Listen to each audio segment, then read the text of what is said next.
Good evening. Oh, sorry. Dave, go ahead.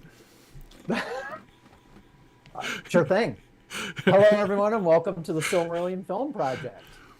Believe it or Yeah, not, everyone's here tonight. exactly. Yeah, I just went into autopilot mode there because, yeah, we've been missing you recently. I So I recovered from COVID. excellent. Nick's children have recovered only to infect him. Exactly. Yes. Yes. The two people with young children were both out sick last week, which doesn't seem terribly shocking, really. Yeah. Yeah. No. And What? Corey and Marie, you guys are soldiering on. You guys all good? We are. We are. So far, so good. Well, this is an for exciting now. night. Yeah, that's right. Yeah, it's coming. The other shoe is going to drop soon. Yeah. Yeah. This is an exciting night because it's season planning time, brought to you by Canva. That's right.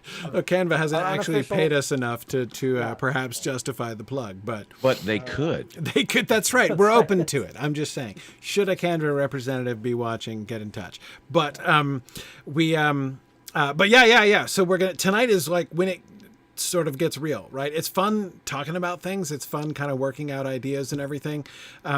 This is always like every season. This is the episode where it feels like it moves from like random ideas that we've discussed into something like a production, right? So that's always a lot of fun. Looking forward to working through the shape of the season here today.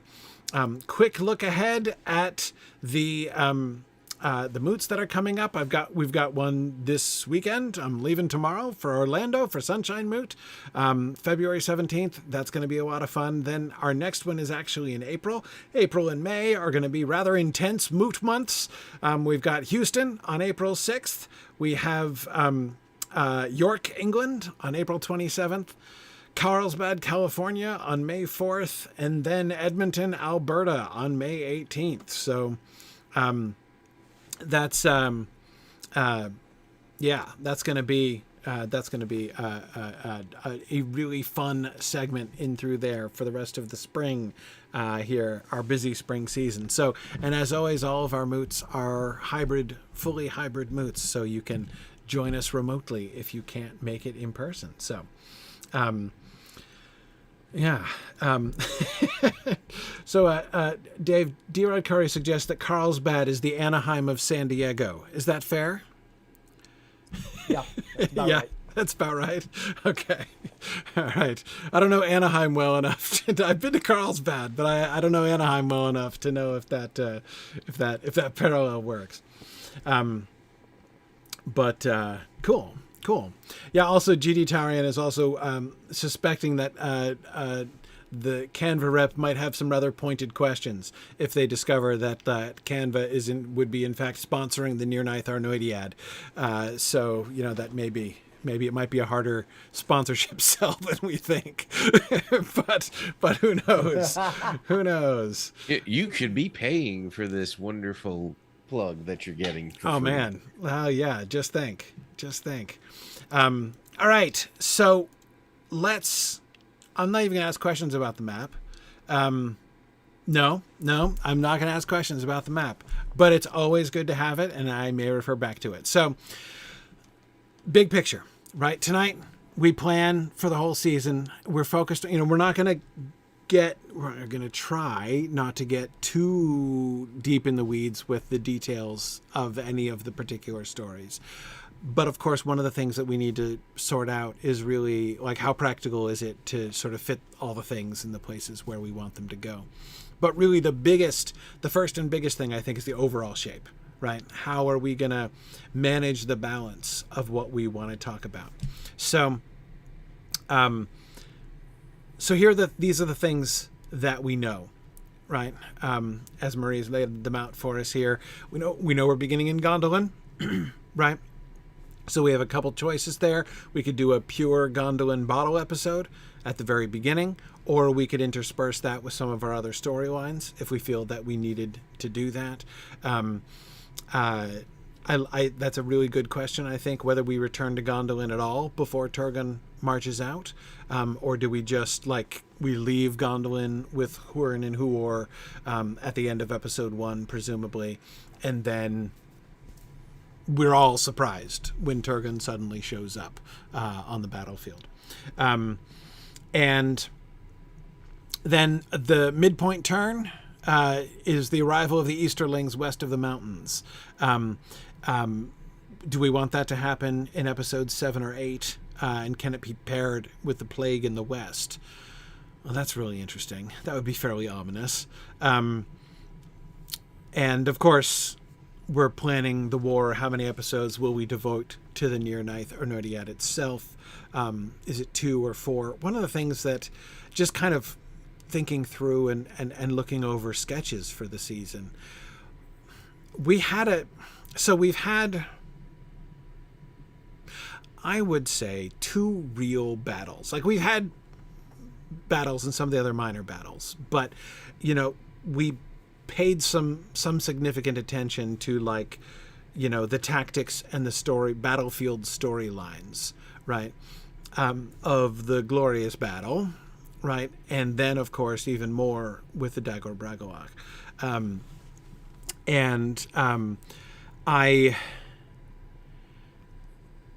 My impulse is that the Nirnaeth should be bigger than all of them. This is the big, until the War of Wrath, this is the main thing, and I think bigger than anything that's come before, right? Yeah. I agree with that. Of course, it would have to be done in stages, obviously. Yeah. And we already know, it already lends itself to that kind of large. I'm just thinking of the eastern and the western fronts, right? The different wings of the attack. Even in that sense, you've got 2 totally separate battlefields going on. Now, we had different battlefields in the Dagor Bragollach, but that was purely defensive, right? It was just the armies of, the sort of the flood of assault from Mordor was coming down and was striking the elves in multiple places at once. This is, well, as we know, not everyone among the elf kingdoms, but this is mostly the entire force, all the force that the good guys can rally together, all making one big concerted fight. And like I said, nothing like that is going to happen until the War of Wrath, and nothing like that has really happened before, because even in the Dagor Bragollach, again, the only places where there were battles were places where people were being attacked, right? So this is a much kind of broader mobilization and everything. So anyway, Meow indeed on Twitch says that she would argue that Nirnaeth is greater than the War of Wrath in terms of narrative and impact. Agreed, but scale is what I'm thinking about. It's just as far as trying to do it. And it's a discussion for another day exactly how we handle the War of Wrath, but and we're not going to get into that right now. But again, certainly compared to anything we've done so far, I think it should be bigger. And we had 2 episodes for the Dagor Bragollach, right? And I'm not saying we need to count the scope of it purely in number of episodes, but I certainly don't think that we should hold back, especially since a lot of the more preamble stuff, the arrival of Turgon on the battlefield, even the stuff with Gwyndor, the initial Bulldog coming out and murdering Gwilyn and stuff like that. But we're going to want to make a big deal of a bunch of the departures, the departure, of Hurin leaving, Morwen and Turin. We're going to want Rian and Huor. So having the battle kind of dominate the second half of the season in a way that's just different from the Dagor Bragollach, I think, makes a lot of sense to me. So I would certainly think that this would feel bigger, even if only because, again, this is coming from the good. The Dagor Bragollach was what it was because it came out of nowhere, right? So we had normal episodes, wham, everyone's under attack, right? For 2 episodes. Whereas here, everything's going to be building up to that. So the whole, we're moving into place, we're making final arrangements and putting everything together. In that sense, the the work of the battle and the action of the battle is going to begin even long before the fighting starts. And so I think it's totally fine for it to be more. I don't have a number of episodes in mind, but I certainly think it should be pretty large. Right. And with the planning, I just want to make sure we leave enough space for everything that we would like to put in there. So, as you're mentioning, there's got to be a lot of preparation on screen Yeah. prior to the battle. And so we just need to make sure, however it falls out, that there's time Yeah. for all the tearful farewells and all that. Right. Exactly. We have to start the tears early, right? Because, yes, absolutely. Absolutely. Yep. Yeah, I think that makes a lot of sense. All right, so let's start with the shape. So, Marie, when you were kind of, in kind of putting this together, you've been thinking about it basically in sort of 3 movements, right? 3 different acts? Yeah, Dylan was the one who had suggested that the first 4 episodes were looking like a solid act that had gone together. And so I went with that. Okay, sure. So under this concept, Act 1 would include... So, all right, so the sketch here is Episode 1 focuses on the story of Húrin and Hondir being taken to Gondolin, right? So we always knew that was where we were going to be starting. Because it really temporally does take place during season 6. So it's not exactly a flashback so much as a temporary jump back in the timeline, right? Right. We would have to orient the audience to what we're doing there, because the assumption would be that we've just said, at the end of the Baron and Luthien season, that's where we are. Yeah. So we'll have to show the tower still standing prior to their capture, probably, or not capture, well, the skirmish they're in where they get taken by eagles. Yeah. So we'll want to see the tower still active and have whatever conversations are going on be about the situation prior to Baron and Luthien coming through. And then when we go to Gondolin, we have the tie-in of Baron and Luthien fly over on the eagles from season 6. And when that happened, we saw Gondolin from their point of view. We can see Baron and Luthien on the eagles from the Gondolindran point of view in this season. So we can tie a few things together, but all that stuff has to happen in what's the past now. Right. That by itself is a pretty good argument for essentially a bottle episode, right? Because it would be hard, I think, to dovetail it with anything else, unless we're wanting to do a similar kind of jump back with the other stories. But it seems to me like, for the purposes of this season and the way that we want to focus on Húrin primarily, and to a lesser extent Huor and Morwen and others, I don't want to be unfair and say we want to minimize like the time of Galdor and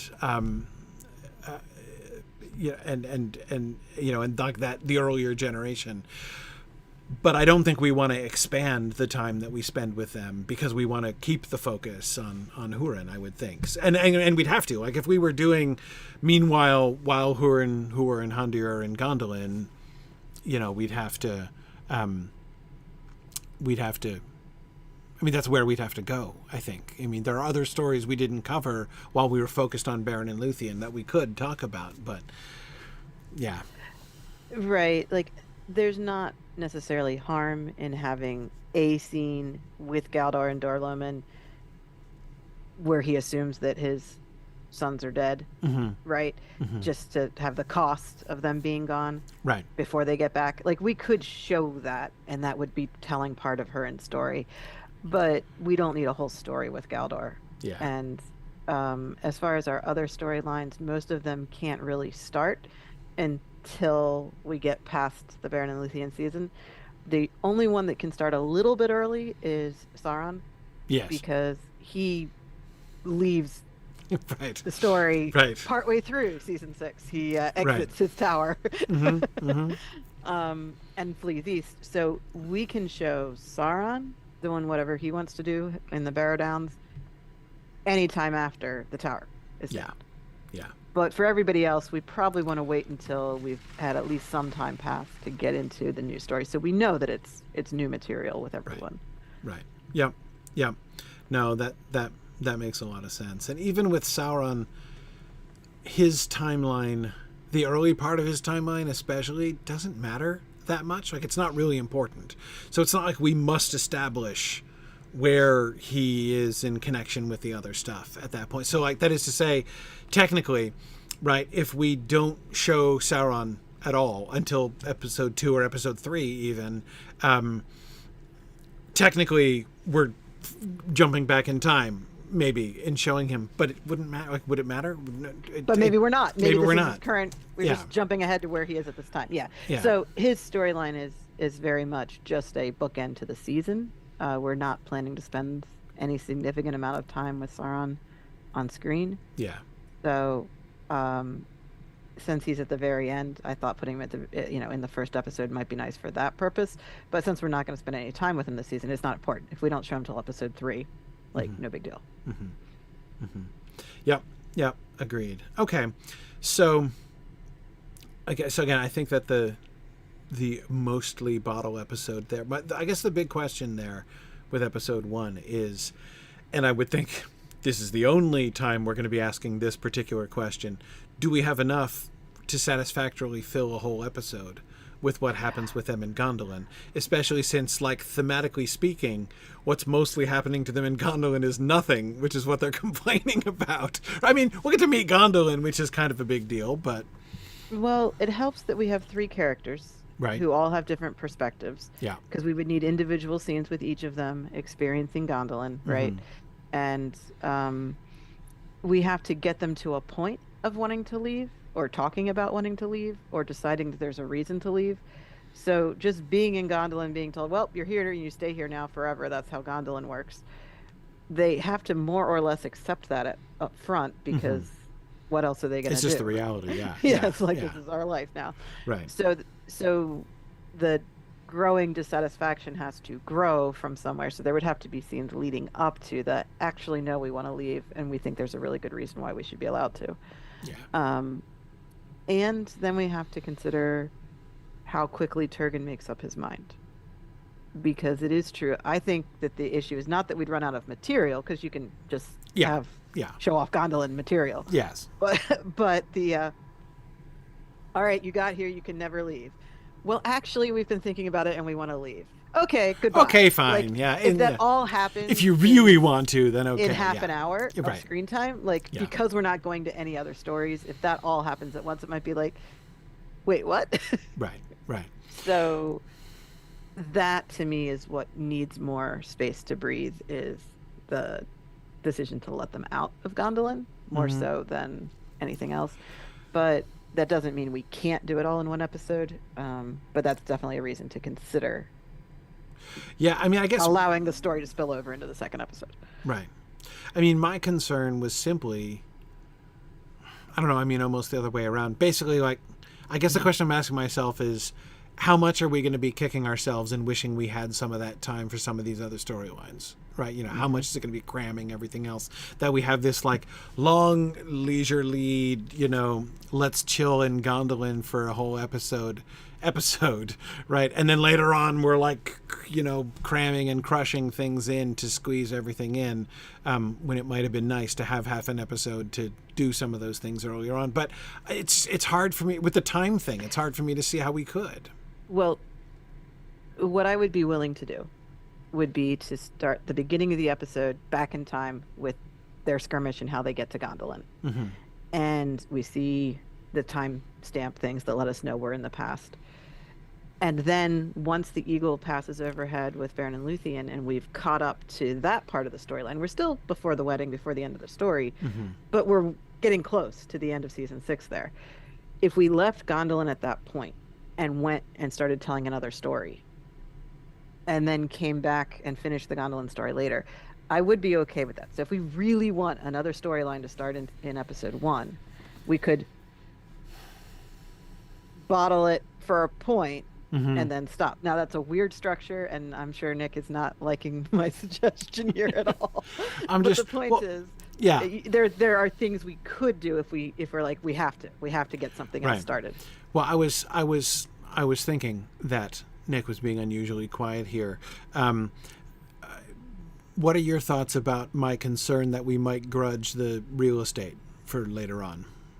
So, I feel like if we give an episode to Gondolin, it gives us a break from, like, a solid break from the last season's storytelling, which was very, oh my gosh, almost very Shakespearean, I guess. In a way, maybe not Shakespeare. Greek tragedy is probably more what I'm looking to describe here. And by doing a bottle episode in Gondolin, we kind of, because just like Hurin and Handir, there are going to be members of the audience who are going to be like, but what's going, but like, I want to get back to Right. What's happening? the rest Yes. of the story. I want to Yes. get back to the story that I've come to know all this time. And if we do a bottle episode in Gondolin, it allows us to kind of play with that feeling as well. And it's a good transition from the Greek tragedy of Baron and Luthien and into the kind of horrors of war story that we're about to tell. If Yeah, that no, makes it's sense. I don't dislike the concept of a bottle episode at all. I'm just wondering about crowding. Right. Is Right. I'd Because there say are a lot we could of do other it with, plot lines here. yeah, I'd say we could do it with one episode. I don't think we can do it with more than one, for sure. And I am definitely not crazy about the idea of having, of essentially doing what we did in season 2, but in an episode, essentially, Oh, where the division, the halfway division. right, kind of like the Book of Boba Fett style It's episode of storytelling. that's just mean. But I like the Book of Boba Fett, but I can recognize why people Yeah. weren't able to get on board with it, though. Yeah. Like, you can see it. yeah, no, agreed. But yeah, okay. So setting my worries, because it's nothing more than that at this point, aside, let's look at. I want to before we get into like the details of what is here in Act 1. Let's I'm looking at the Canva. I want to look at the big shape of things. Okay. So Yeah. this is the Canva that Marie has made. So we've got the Hurin line at the top, the Mithros line, Galadriel, the villains, and other stuff here at the bottom. So let me expand this a little bit so we can see most of the things at once here. Okay. All right. So the big shape. We've got Hurin and Gondolin in episode 1. Episode 2. All right, hang on. I don't just want to go through episode by episode. I want to look at what happens. Like if you see what I want to get like the major kind of beats of the season and think about like what has to happen in this whole part of the season, and how that's broken down. So episode 7 is what is currently sort of suggested. That's the turning point. The Easterlings come in. Things are starting to get serious in the planning of the battle here.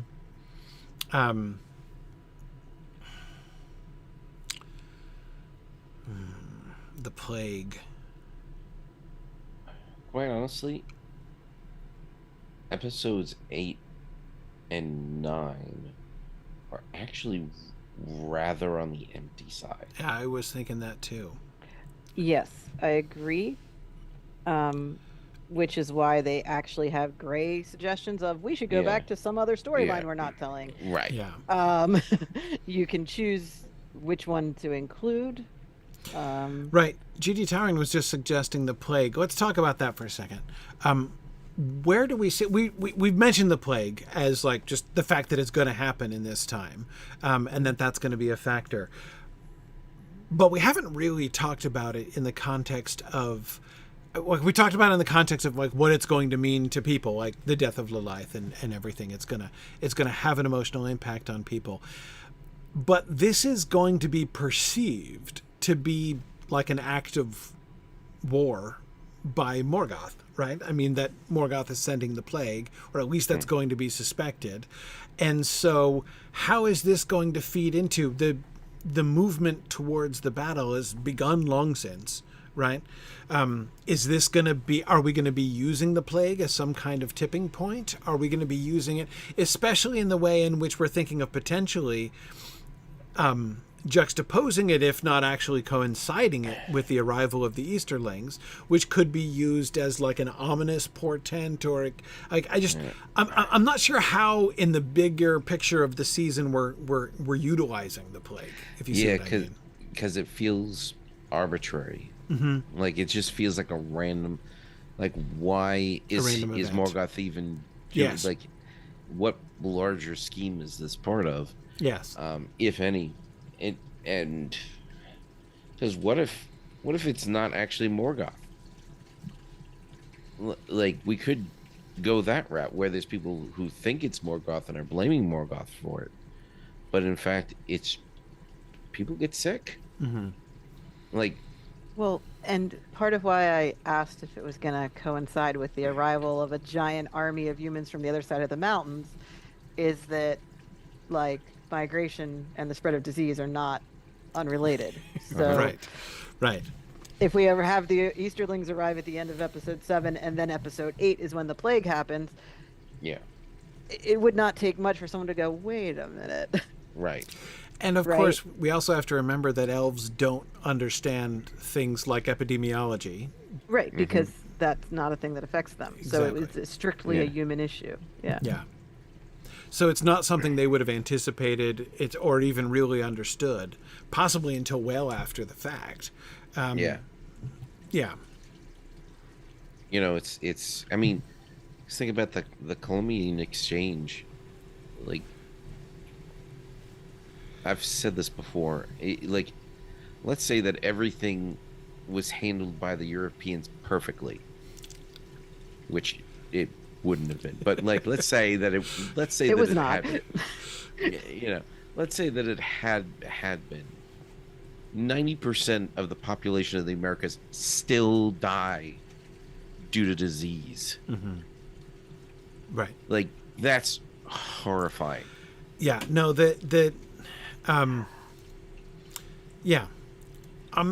Right. So diseases evolve with humanity, right? And therefore, populations that have been in the same place for millions of years, the diseases have progressed for over millions of years. Populations that have moved into new areas didn't have the exposure to the diseases and therefore not the immune system to counter them either. And that's what happens is that's the Americas is pretty much the end of humans spreading out around the world. Right. And therefore a very new population compared to an older established population. You just have completely different disease situation. We won't be having that with I mean, yeah, the there's only Easterlings a few hundred years ago. Right. That's not the situation at all. So from that point of view, like, I don't want to try to recreate that. That would be more of Numenorians coming back into Middle-earth after having been out of an area for a long time. Like, you need thousands of years, if not tens of thousands of years, to have established that level of separation. Well, the big thing with the Columbian Exchange disease transmissions had a lot to do with the fact that people in the old world lived a lot more closely with domesticated animals, by and large, than did Right. people in the Americas. That's not to say that people in the Americas didn't have domesticated animals. They did, but it was nowhere near the scale. Yep. And so, no, I think. Well, I mean, they like there but this, could be this things brings us, engineered to do that. Yeah, but this brings us back to the bigger question, right? Which is, to what extent do we want to, you know? I mean, it doesn't have to be a natural thing. It That's could my just question. be Morgoth. To what extent do we want it to be a natural? And it could be. It doesn't. This is not just a binary question, right? It doesn't have to be either just, you know, a biological attack orchestrated by Morgoth or a natural incident that has nothing to do with him. There's gray area in the middle, you know, that could easily fit there.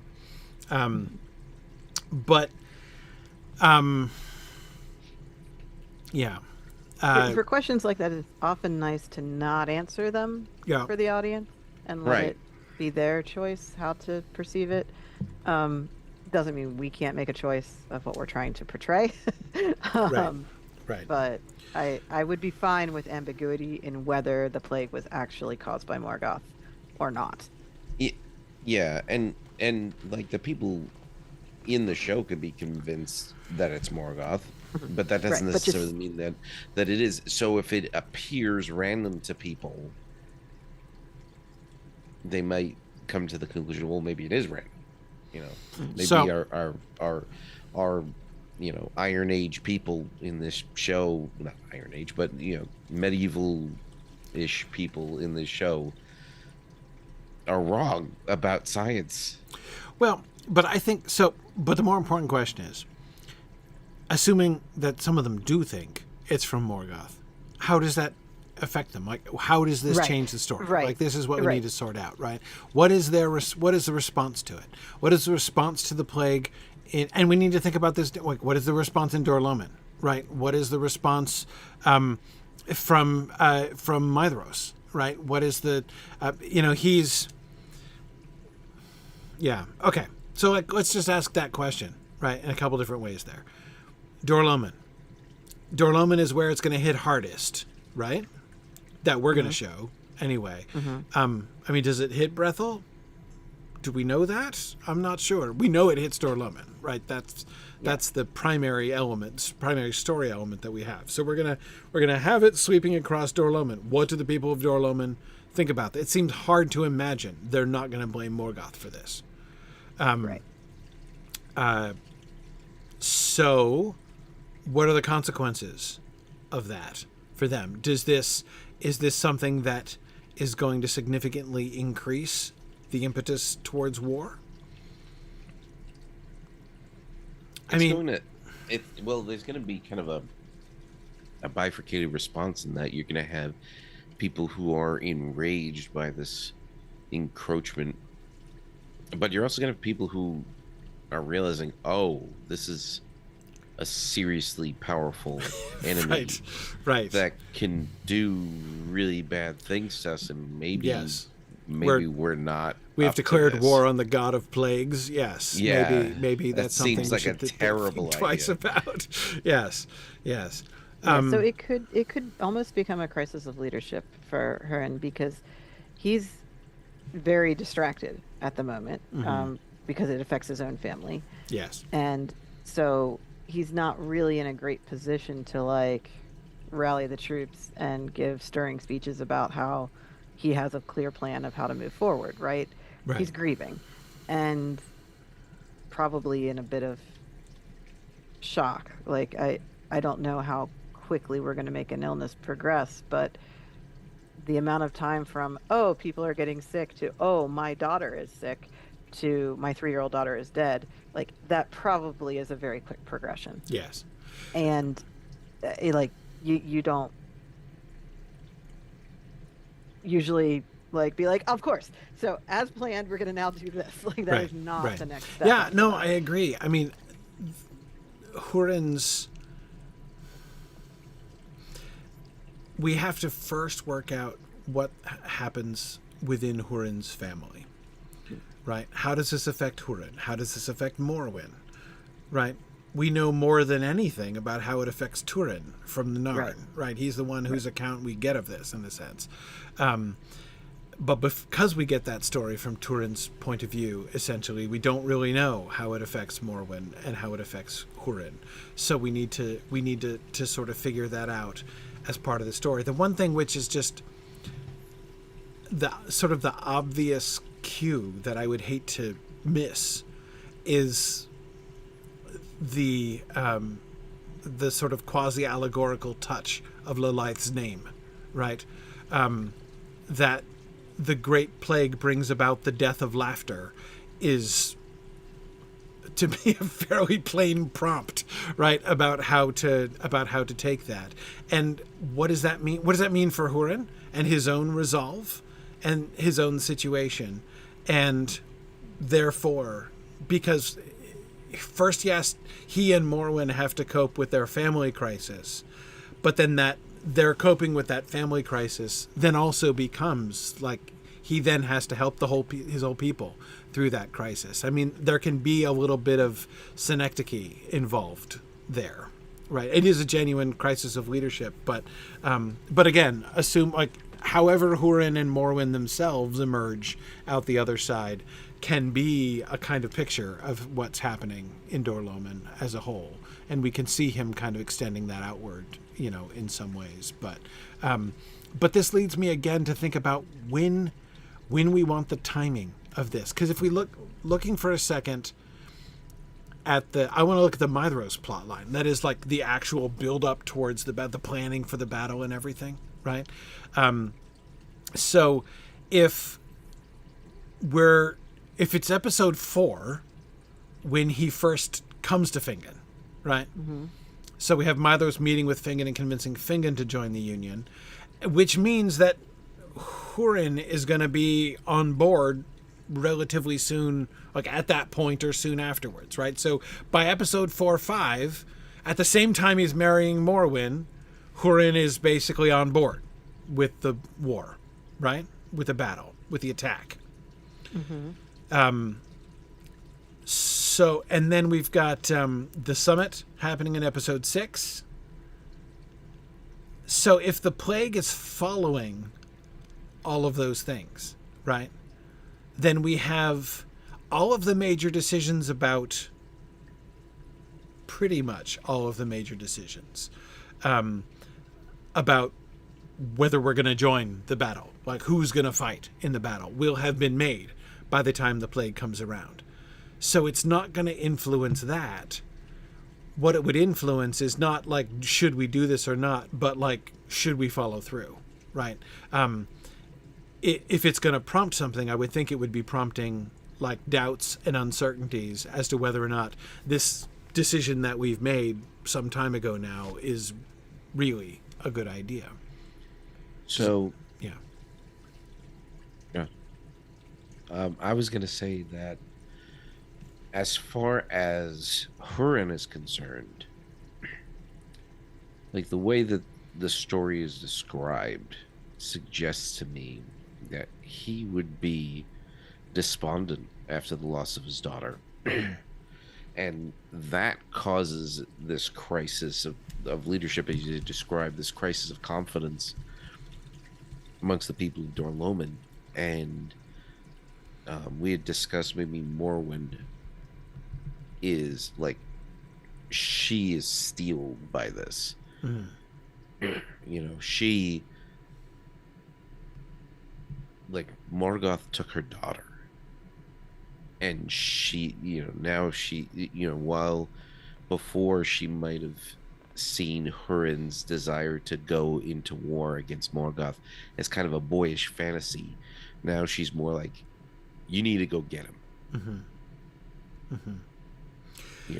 Because that is the other reaction, right? When we talked about the reaction that says maybe we should think twice about attacking the god of plagues. But the other thing is, hey, with our elvish allies, we've got a chance to take down the god of plagues and prevent this kind of thing from happening again. Right.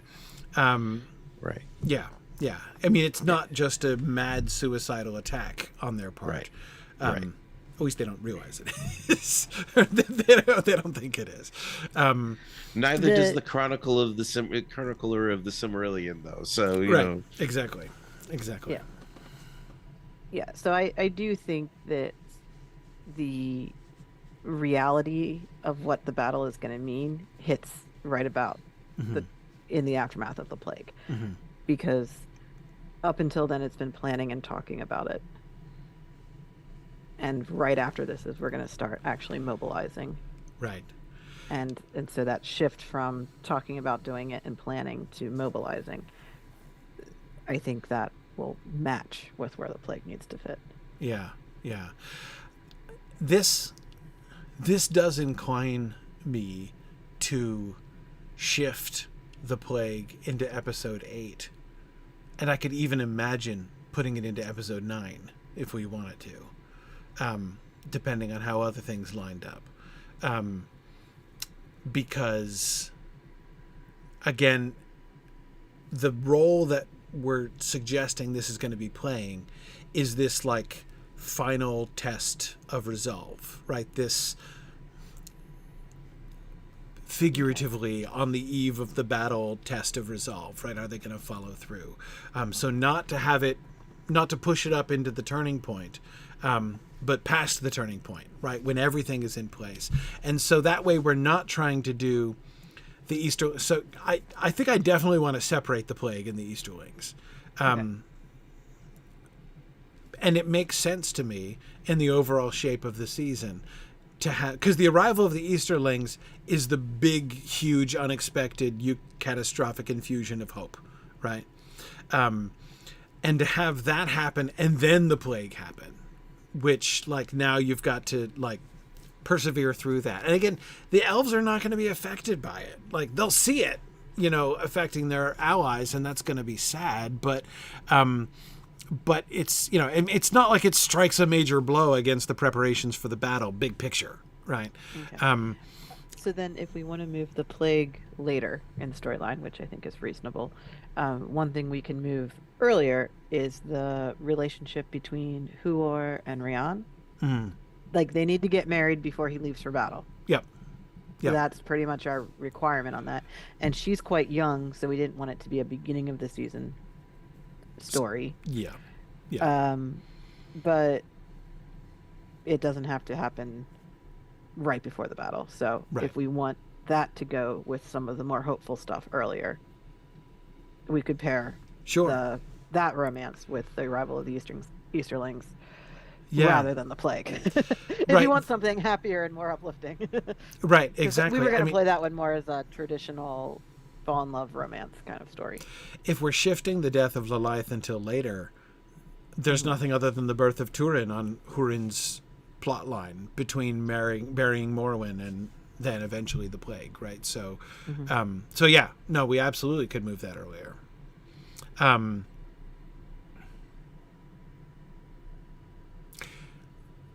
It might be fun to sync it to the summit. Just what are we gonna put with the summit? The wedding. The plague? The wedding. The wedding. The wedding. Oh, okay. All the way back. Yeah. The summit. Episode 6. It's like on the one hand, like we do only just have to get them married, but we don't have to wait forever. I mean, at that point, it will have been 2 seasons, and Hurin will have a kid. So. Yes, but I mean, she was 13 at Luthien's wedding. Okay, but how long's it been? Couple of years, if you're. I mean. Right. He's old enough. Yeah, that's when I said we needed a little bit of time. We do need a little bit, but I can look up the year that Turin is born and see if there's any harm in making it the same year as that. I don't recall the exact year off the top of my head. Yeah. I think there. Obviously we don't want to have Huor marrying an 8th grader, so like it's okay for us to wait a little bit more if we have to. It's just it's if we have a little bit of flexibility, it might be a fun thing to move a little bit earlier on. again to make it part of the sort of upswing. On the other hand, I mean, I would almost basically, I think I would argue for one or the other, essentially, that we would either move it significantly earlier, like episode 6-ish, or have their wedding be like on the eve of the departure. Okay. Essentially. Have them have their marriage, wedding night, he marches off the next morning. Okay. That's late. It's all we need. Yeah, I know. I understand what we need out of this relationship. Yes. Okay. I'm just again thinking about that itself. I like the way that a very last minute thing like that kind of highlights the the hope and despair question, the the tragedy of the thing, right? Also the sort of the stubborn. It's like a very mortal thing to do, like so exactly what an elf would not do ever, right? Right. And so I think that it's just sort of another. I mean, there would be comments about that, right? I mean, could you imagine the elves' reaction to that? Yeah. There's a slight logistical question about that, though.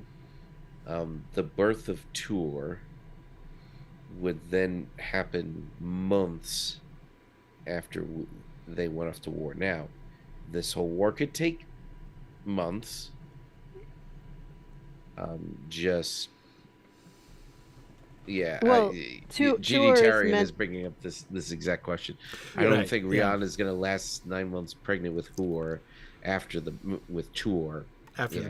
battle. Yeah, that was what I was kind of going with there. Right, but the battles it's not a day. No.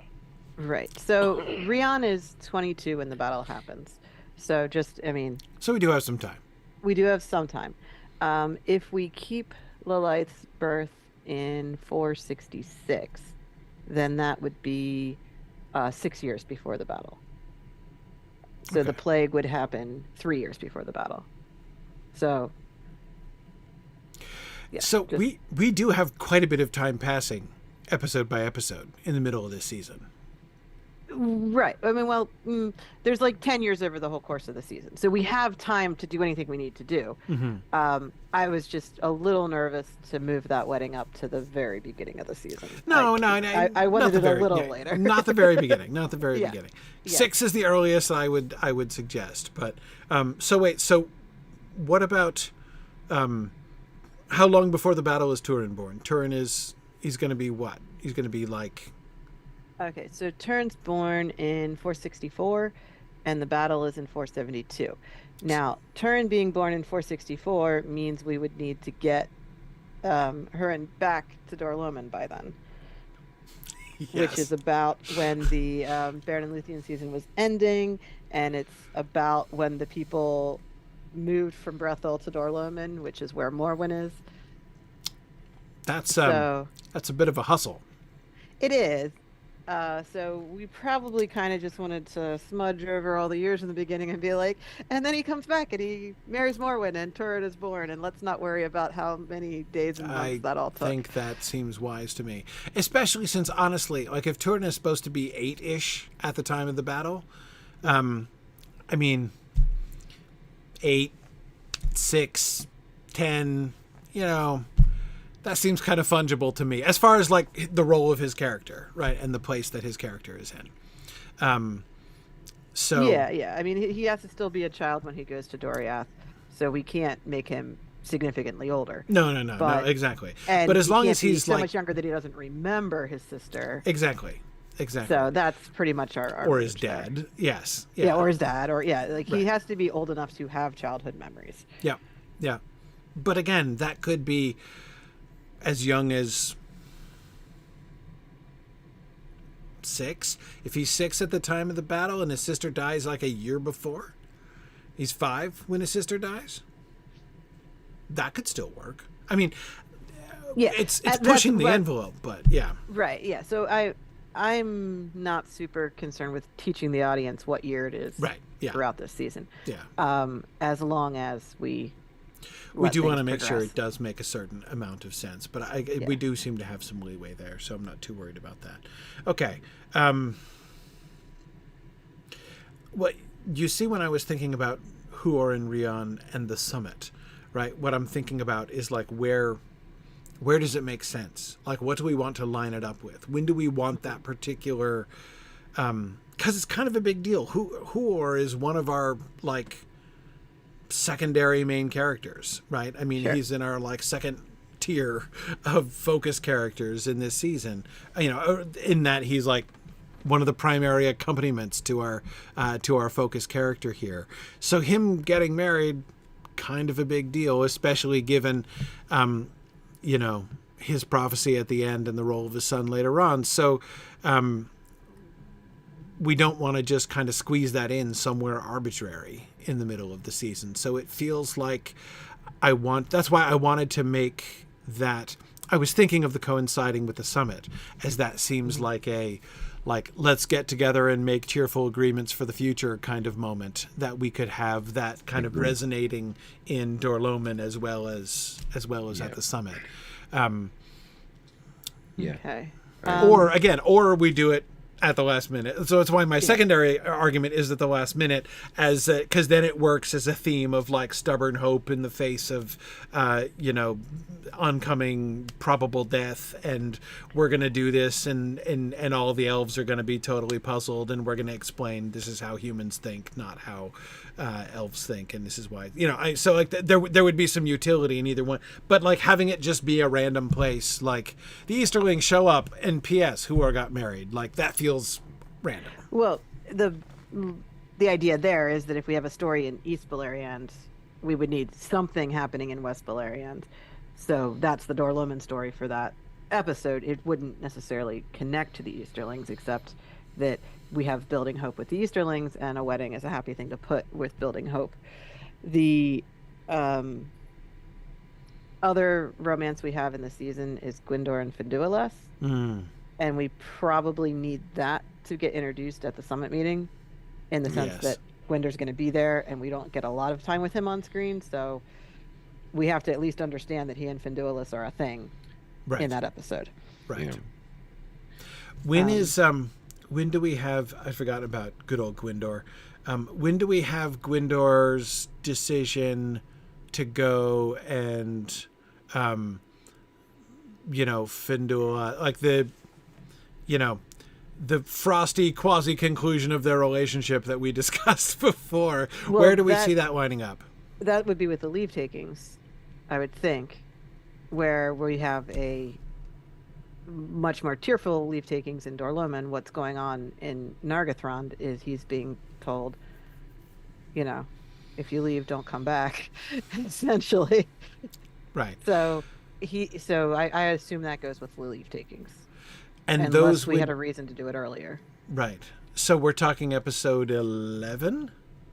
Well, yeah, later, definitely. Later. Yeah. So maybe 11. Okay. Or 10. Well, or 10. Yeah. Because I have he has to be part of the logistics stuff. So yeah, I have a draconic idea. Okay. That I think, because one,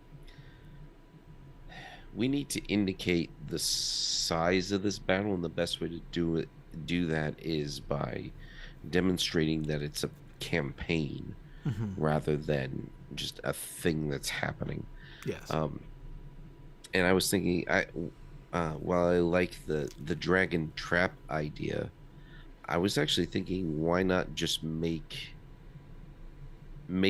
dealing with the dragon the first stage of the battle itself, and just move the whole thing with the dwarves into that. Oh, take it out of the battle proper. Right. Well, I mean, it's still part of the war. Yeah, exactly. It's phase right? 1. But this is the first engagement of that war, and what that would do is that would create the situation where now the dwarves have left, which is a big deal because they were running all of our siege equipment, and maybe that's still there, but it's not going to be as effective without them.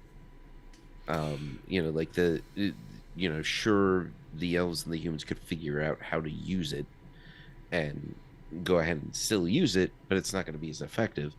And then that's countered by the sudden arrival of the Gondolinodrim. So you get that kind of right Pelennor Field style flow. We definitely are going to have ups and downs in this whole battle sequence, which we do need to pace out when we discuss it in detail. But as far as what fits exactly when, I agree that starting the battle early in the sense of all the logistic stuff of moving the troops into place and having attacks before the battle does lend itself to that. There is the issue of if you make the Glaurung situation entirely the first story of the battle, then Gwynder's charge doesn't feel like he started the war. Well, he doesn't though. It's right. It's not exactly the start of the war. It's the start of the festivities on that particular day, contrary to the plan, right? But the contrary to the plan part, he's definitely going off book. Yeah. Yeah. So as long as we can preserve that element of his storyline. Yeah. I think it would, because like essentially, so Nick, here's what your suggestion feels to me like what it would mean for the flow, right? Be like, okay, battle phase 1, we have to do something about the dragon. Not just the dragon, Dorthonion, which is the way it's described. Yeah. So Dorthonion and the dragon, right?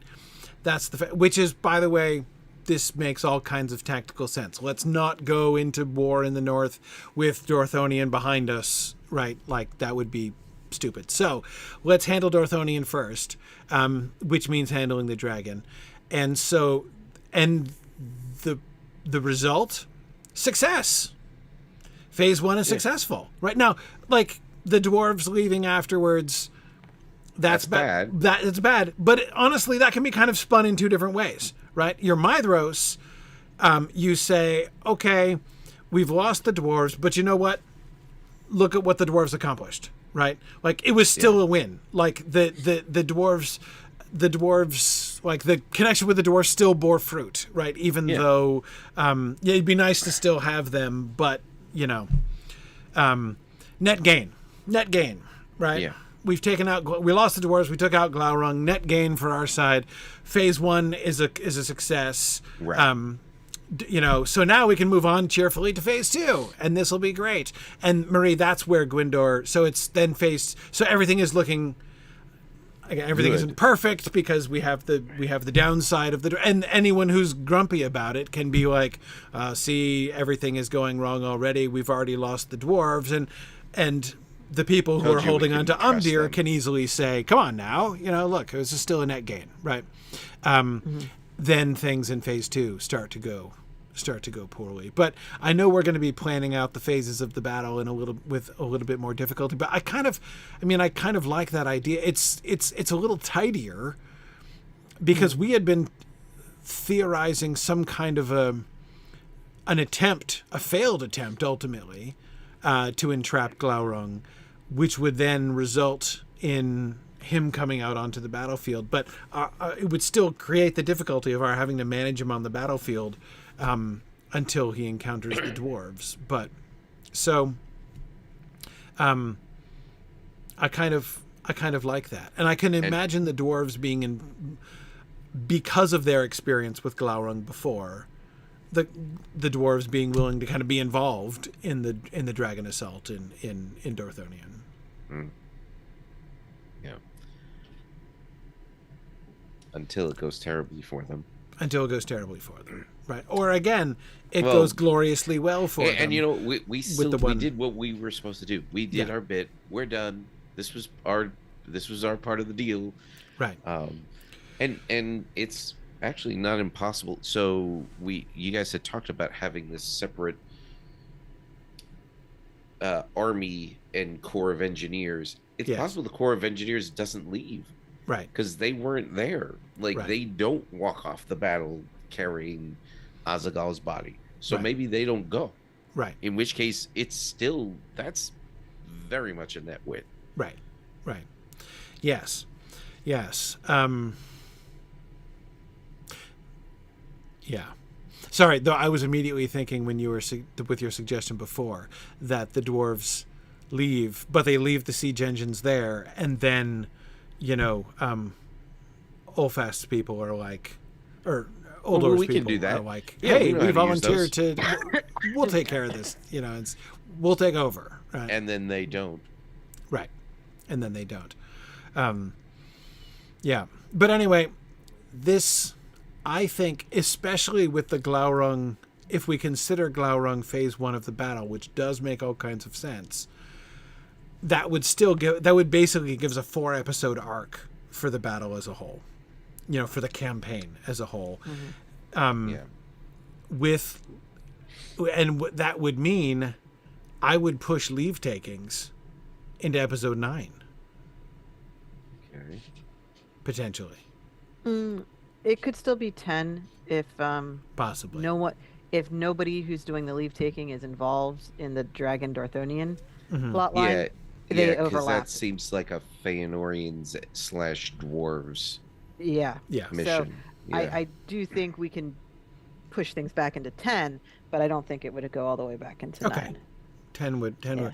But so that would mean leave takings and battle as a whole would be happening 10 through 13. So we still have the four episodes for all that. Yeah. Okay. So that means it's this middle segment. Hang on, let's go back to the beginning segment then. In the beginning segment, we've got the 3 primary threads, right? Our 3 primary threads are the developments out east, right? Galadriel's missionary trip, right, is one major thread. You've got Maedhros talking people into the battle idea is another major thread. And then you've got Hurin's arrival and establishment, his trip to Gondolin, his return from Gondolin, his becoming Lord of Dor-lómin, and his marrying Morwen, right? His whole early plot line there. So the Hurin's major life changes, Maedhros's moving forward of the big plan, and Galadriel's expedition into the east. Yes. Those are the major things that we're establishing in the first chunk of the season. Right. Okay. What I'm thinking about is the pacing of these things. It's good. That's good. It's the middle bit. It's episode 5 to 9 that I have the bigger questions about, and the impact on episodes 5 to 9. Mm-hmm. The summit feels late. Or rather, one thing that I can't help but notice is how spread out the whole Maedhros plot is. So what I did to start with was say Hurin gets to show up in every episode. He's our main character for the season. He can have his own individual storyline in every episode. Maybe not the main storyline, but he's going to appear. Yeah. Probably. Whatever. For Maedhros and the Union of Maedhros and that whole plan, I said, okay, every other episode. Mm-hmm. So I just put him in all the even episodes to start with. And the reason why is that that's not our primary storyline. It's our secondary storyline compared to Hurin. I know it's the Nirnite. It's the planning of the Nirnite. It's a big deal. But Yeah. it's the thing that's happening. It's not necessarily... Right. So Maedhros is not the main character, and Fingon is not the main character, is where I'm going with this. So character development, story-wise, they can probably deal with about half the screen time. Right. That makes sense. Right. So in the early part of the season, what I did with Maedhros was talks to his brothers, talks to Fingon, talks to the whole group, gets everybody on board. That's about how far he needs to get by the middle of the season. Because if the summit is any earlier, why isn't the battle starting? Like, at some point, you've done everything you're going to do to get ready. If you plan too soon. Right. Well, first of all, let's keep in mind the battle is going to be taking place less than 5 years. So, in other words, it's going to be like a day and a half after the summit, as far as the elves are concerned. So, right. But for the pacing of the season, if we agree to do the battle and get everybody on board by episode 4, okay, then by episode 10, people are like, "Didn't you guys all agree to a battle or something?" Like, right. Where's the battle already? Okay, yeah, no, I hear you. So that's why I let it pace out in the beginning.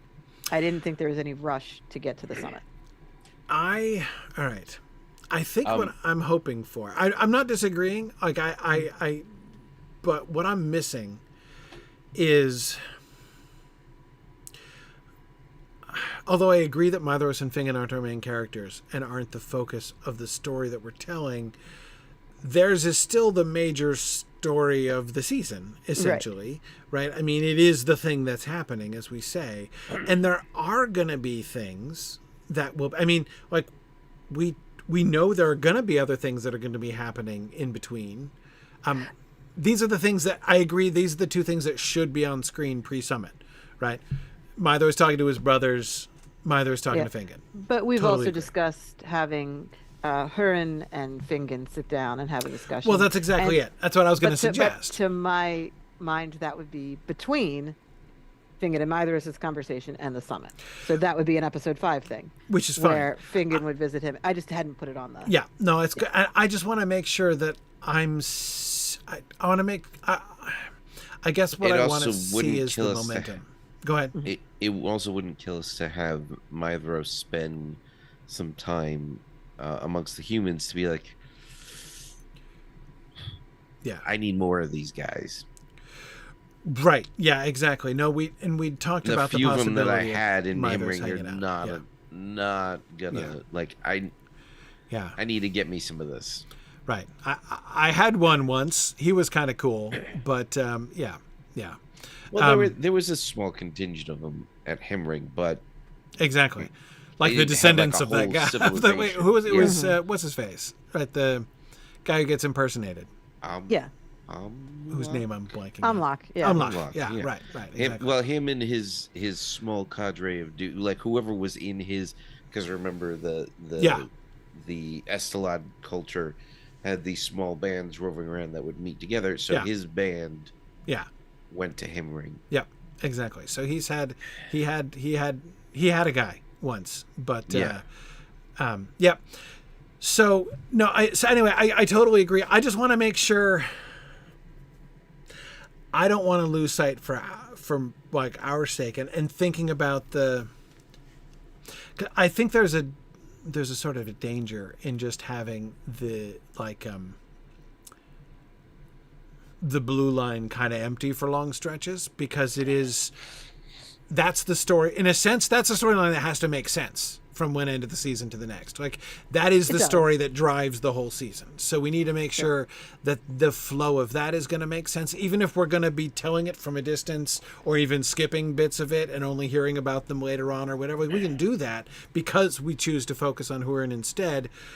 I just need to make sure. So the other things that need to happen, in between, so I agree, it begins with him talking to his brothers, right? Talking to Fingon is probably step 2. But we're also going to be they're going to have the summit. They're going to invite people to, like, invitations have to go out to the summit. And there has to be an explanation. Like, people are going to come to the summit and get pitched cold on this idea, right?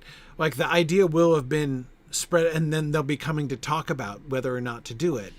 Most everybody coming to the summit already knows more or less where they stand on things. So bunches of conversations have to happen earlier on, and Fingon would be helping with that, I would think, if he's on board. One of the things I think... But that suggests that the summit has to get pushed back until later. if you want a lot of pre-work to go into it. Well, what the pre-work that would need to go in, we would need to reach out to Nargothrond. We would need to reach out to Doriath. We would need to reach out to Círdan, right? Yes. That's the major, like from a Right. geographical standpoint, like that's the major thing that needs, stuff that needs to happen, right? Right. So that I didn't put a box in for, but was supposed to happen in episode 5, was that we would be starting our Doriath and Nargothrond storylines in episode 5 so that we could prepare for the summit. Right. Let me ask something about this summit. Yes. Is this summit this is where we decide what the plan is summit, or is this a who's on board with this summit? It's first and foremost who's on board, and if you're not on board, let me try to convince you to be on board. Okay. And then let's plan, because we're not going to be hanging out together in one place very much. So we need to emerge from the summit with a pretty clear idea of what's going to be happening. And that, of course, is going to be part of convincing people, right? Like that this is not a mad idea. Well, I mean, maybe, but it sounds kind of like two separate stories. So if you wanted to expand that plot line so it felt more like more stuff was happening to move that forward, that's one thing that could be done, is just to have the summit take place over a longer period of time. Like split it over 2 episodes? Yeah, you could do that. Whereas the first episode is the one which goes badly, and Orodreth storms out, and Mablung and Mablung and Peleg look like, awkward. So Right. we're not going to bring the armies of Doriath. Right. And Gilgalad is like, people, don't do this to me again. Yes. Yeah. Yeah. Because if we don't have, so let me ask this question another way. If the basic logistical planning, the basic strategic planning for the battle plan does not happen at the summit, when does it happen, and how are the plans promulgated? Yeah. Right? So I think that there Seems like has it should to happen at the summit, right? Yeah, I feel like They have a huge communication problem. They kind of have to. Yeah. Yeah. Also, Mithras' whole deal in getting people on board and getting them to join is kind of predicated on it's okay, you guys, I have a plan. Right. Right? Exactly. Like, so he's coming to the summit fully prepared with his plan. Yes. And he's trying to get people on board with that.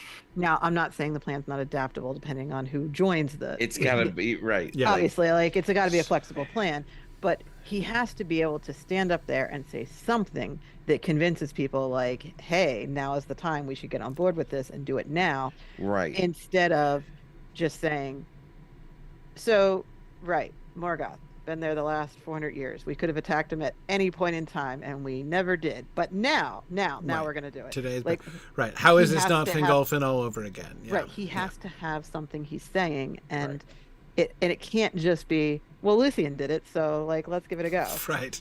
Right. So he has a plan. Yes. Clearly. Yeah. Clearly. Well, and his plan could include everybody who's at the summit. Mm-hmm. You know, like this is what this battle would look like if everybody's on board.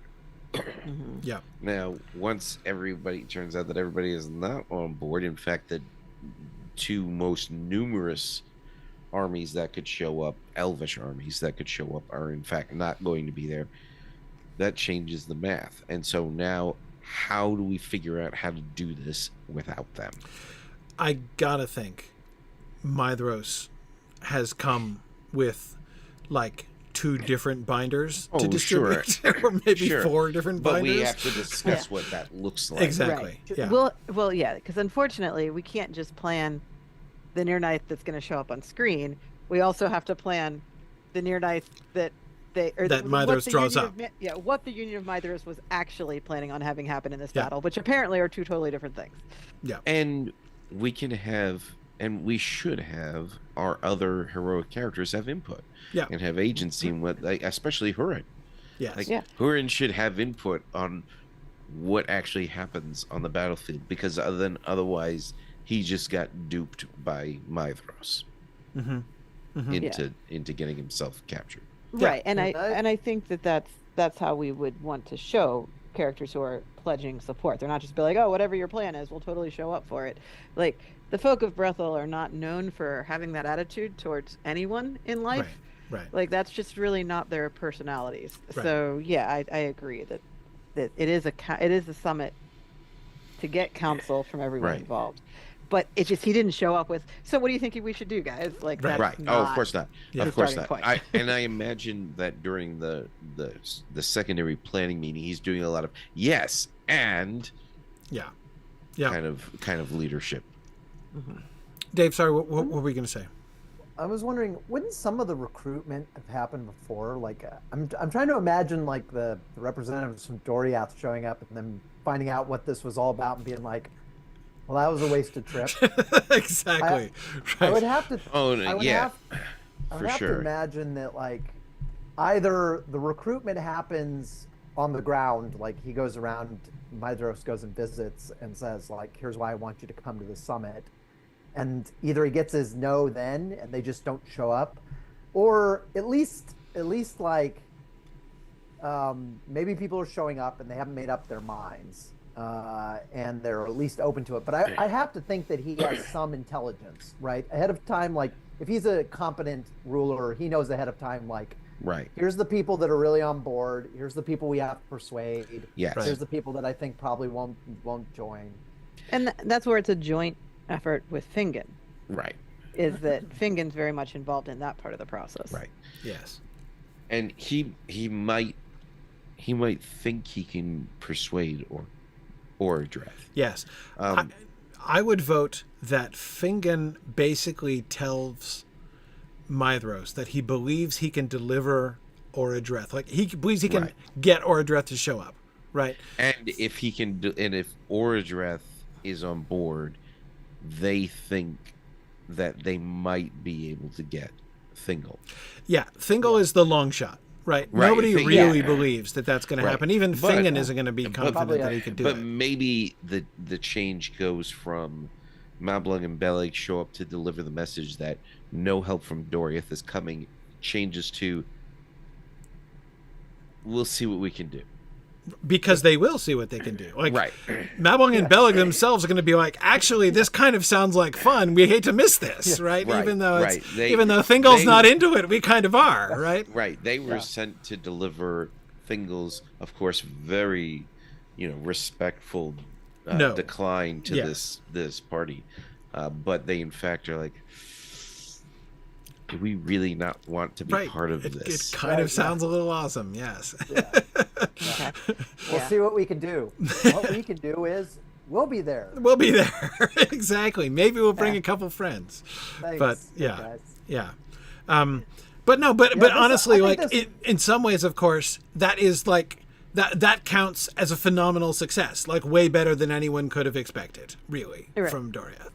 And later on, when you add the Easterlings and the dwarves to the board, you can see Mithras swapping out groups in his mind. Like, oh, Yeah. well, it's okay that Doriath didn't show up because I've got a bunch of Now we've dwarves got these now. humans. Yeah. Yeah. Or these humans, or Yeah. whatever. Yeah. Right. So, like, you can see him mathematically being like, okay, I didn't need them anyway Yeah. at the end, which should, like, reassure that they're prepared for this battle. Mm-hmm.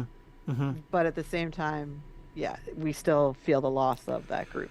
Yeah, but I agree. The real drama, Orodreth is the real drama, right? Fingon believes correctly that he can convince him to come, and all he can. But he tells Mithros, like, I can't promise how he's going to vote, like, and it's very likely he's not going to do it. But we have a chance. I can get him there, and we have a chance. And if he says yes, it's a big swing vote, right? you know, as you say, Dave, it seems a little bit much to imagine he could actually like that would then lead to Doriath coming in full. But again, it would make, if Orodreth does come in, then it's basically Thingol is the only holdout, which of course has not stopped him before, but still, like it puts a little bit of pressure on him in some sense. But of course, the drama is going to be he's going to come, but he's going to say no, right? And that will be.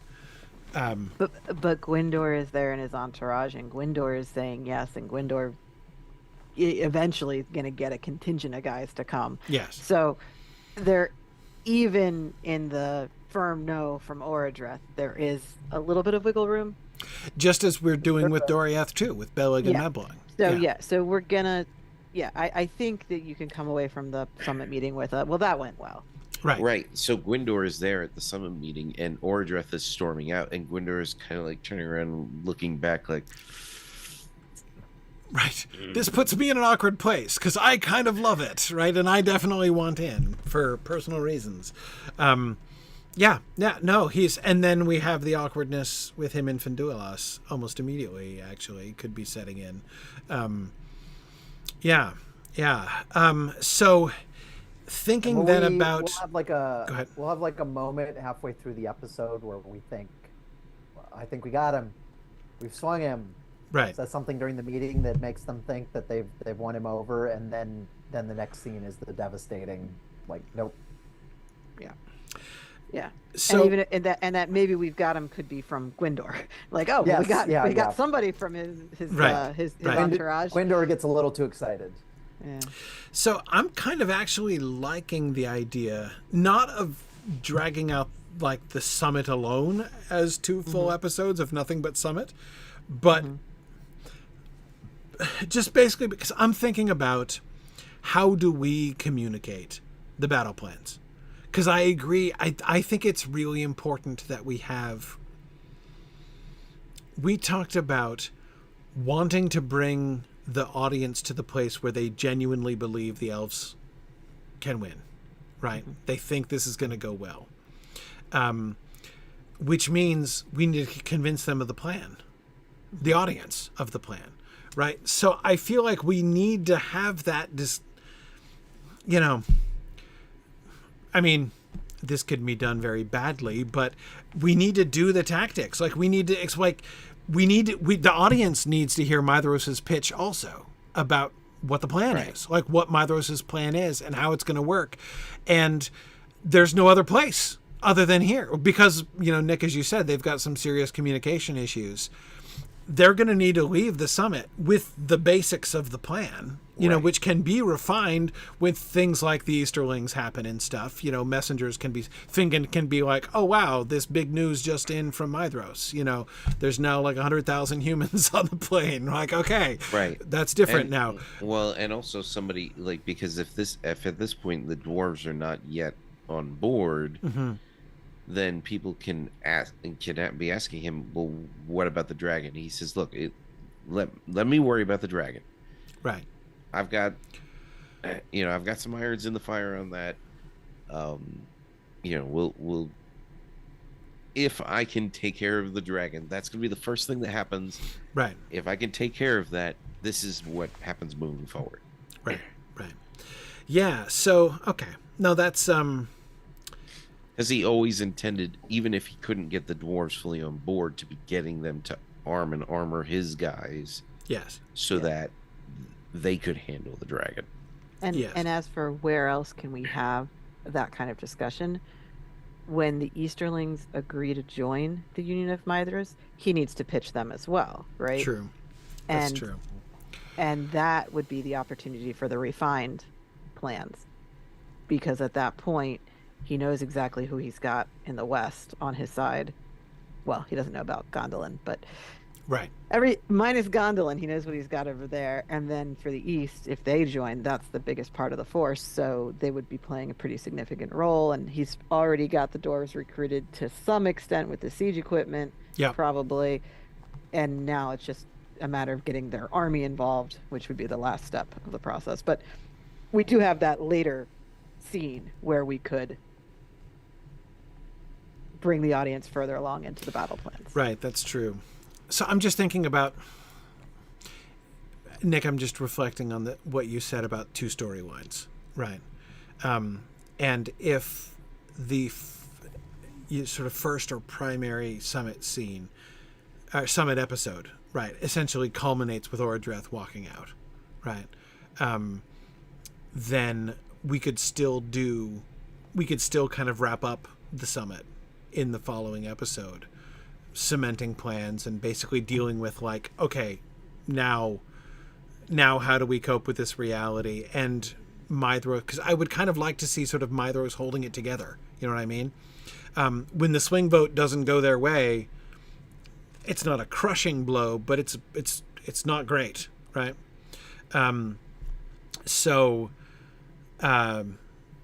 Yeah, I think we want to, we might. Sorry. It's fun watching you move these around in real time, Marie. It's okay. Yeah. Especially if we put the romance of Rihanna and Huor there, right? You know what that would pair really nicely with? Gwyndor and Finduilas. Mm-hmm. What do you think? We have the two relationships going in different directions. Mm-hmm. Yeah, I like that. And do you want those in the same episode or just in neighboring episodes? Well, we could. So I'm thinking Gwyndor is actually one of the things that I was thinking I could see doing some like spillover from the summit into the next episode, because if the first summit episode is primarily focused on the drama of like what is everybody going to do and are you in, right, and all the discussion, because there's so many angles to discuss and so many different characters to involve in that. Gwyndor and Orodreth, right, the Doriath dudes, Hurin and Fingon talking about things, and with Mithros, and there's a lot there, right, which would then culminate in Ordreth saying no, but Gwyndor being like, I really want in. In episode 7, then, we could have the departure. So, like, Ordreth is leaving in the beginning of episode 7, but this is when Gwyndor is like, basically comes to them and says, look, my king is out. I'm not going to undermine him, but I want in, right?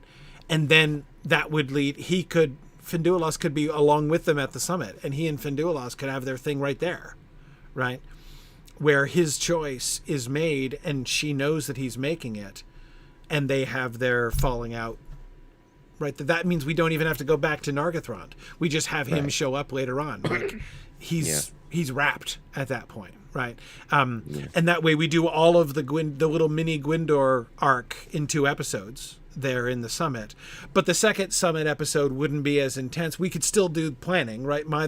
We could still have like Mithros and Fingon and Hurin especially getting together with maybe Gwyndor and Beleg and Mablung, right? And basically saying like, okay, Nargothrond's out. You guys tell me Thingol's realistically out. So let me tell you the revised plan, right? Here's the second set of binders, right, that I prepared against this contingency, right? This is not lost. All is not lost, right? So we can show Mithros showing some good leadership, but at the same time, the majority of the emphasis in that episode can be on the personal stories, right? Can be kind of all bracketed by Gwyndor and Finduilas and Rian and Huor. Would Rian and Huor come along? Would they be there? Could we all be in the same place? I mean, Huor should definitely be at that summit. Right. He should. Not sure why Rian is there. Why not? Unless Morwen. Morwen brings her. Like, she comes along with Morwen. Morwen would come, right? Sure. I can give you Morwen being there. I'm wondering why she would bring Rian. Yeah. Why not? Right. Girls' trip. They have kids, right? Morwen and Hurin have kids by this point, don't they? No, Turin should already be born, Yeah. Look, if little Turin isn't a handful, who would be, right? I mean, come on, right? You'd need because Morwen wants to be able to. She wants to be in the summit. They need a right. babysitter. Oh, so Rian's there's the babysitter. Okay. Yeah, exactly. Okay. Yeah. Exactly. And To babysit Turin, right? I mean, like, come on. Who, like, talk about your bad part-time jobs, right? Turin's babysitter? Yeah. Can you even imagine that?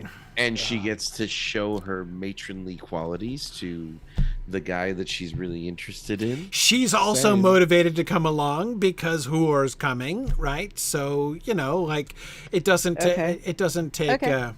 Okay. you know. As long as it can organically make sense that all these people are there, because recall that this meeting is happening on Tolsirian in the ruins of a tower next to Finrod's grave. Like, this is not exactly prime real estate. Yeah, but like, Yeah. It's it's not like not it's that far away. It Right. wouldn't be unreasonable for these people to bring their families with them. right. No. There aren't spa facilities, but I mean, it's fine. Like, you know, there's plenty of and room. It's not far from the pools of Ivrin, so Yeah.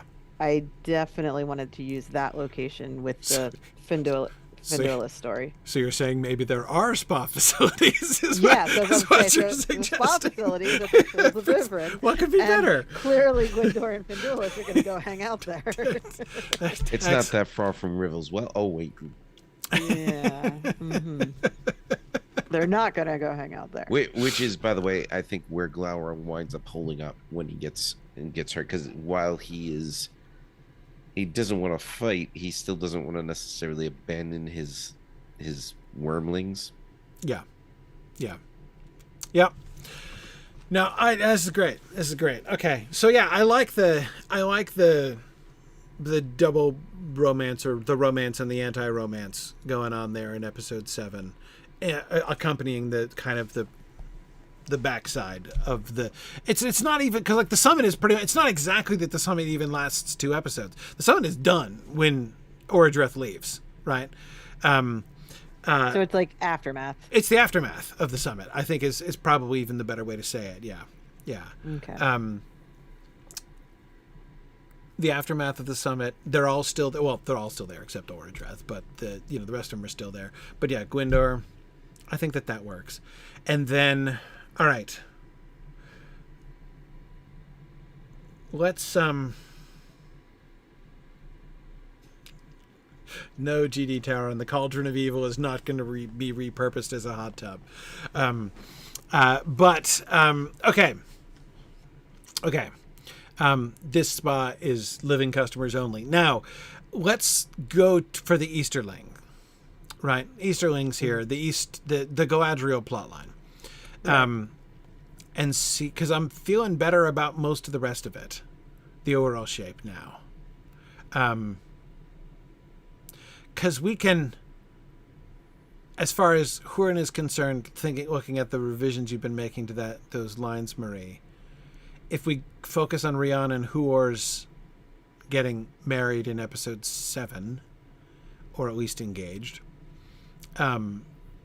we can have Lilith born in episode 8 and die in episode 9, basically. It depends how you want to tell her story. Lilith's story?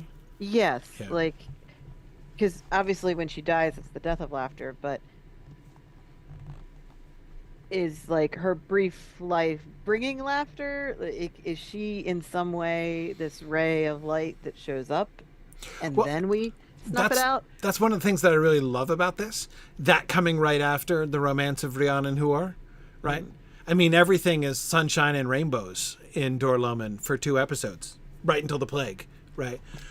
An exceptionally pretty child is generally considered a very good omen. Yeah, By most exactly, people. exactly. And again, following hard on the romance. I mean, with Rian and Huor, that's great. I mean, I think it builds this like delightful momentum of cheerfulness, which then of course gets horribly crushed by the plague in the next episode. So yes, I do like establishing laughter. You know, Okay. I could even see. It was just, I wasn't sure what we were emphasizing. If it was the briefness of her life, having her be born and die in the same episode would make a lot more sense. Well, But if it's first there was laughter and now it is snuffed out, that's yeah, different. I think that. I mean, that's I mean, she's 3, and so the brevity of her life is still going to be it's not like we're going to get to know her super well before she dies. But, right. Yes. But no, to have the brilliant joy and laughter that is connected, that is like, associated with the epoch of Lilith's brief life, and then laughter dies. And like, it's not going to take long in episode 9 for people to reflect on how short the season of laughter was, basically, even if it's a whole episode, right?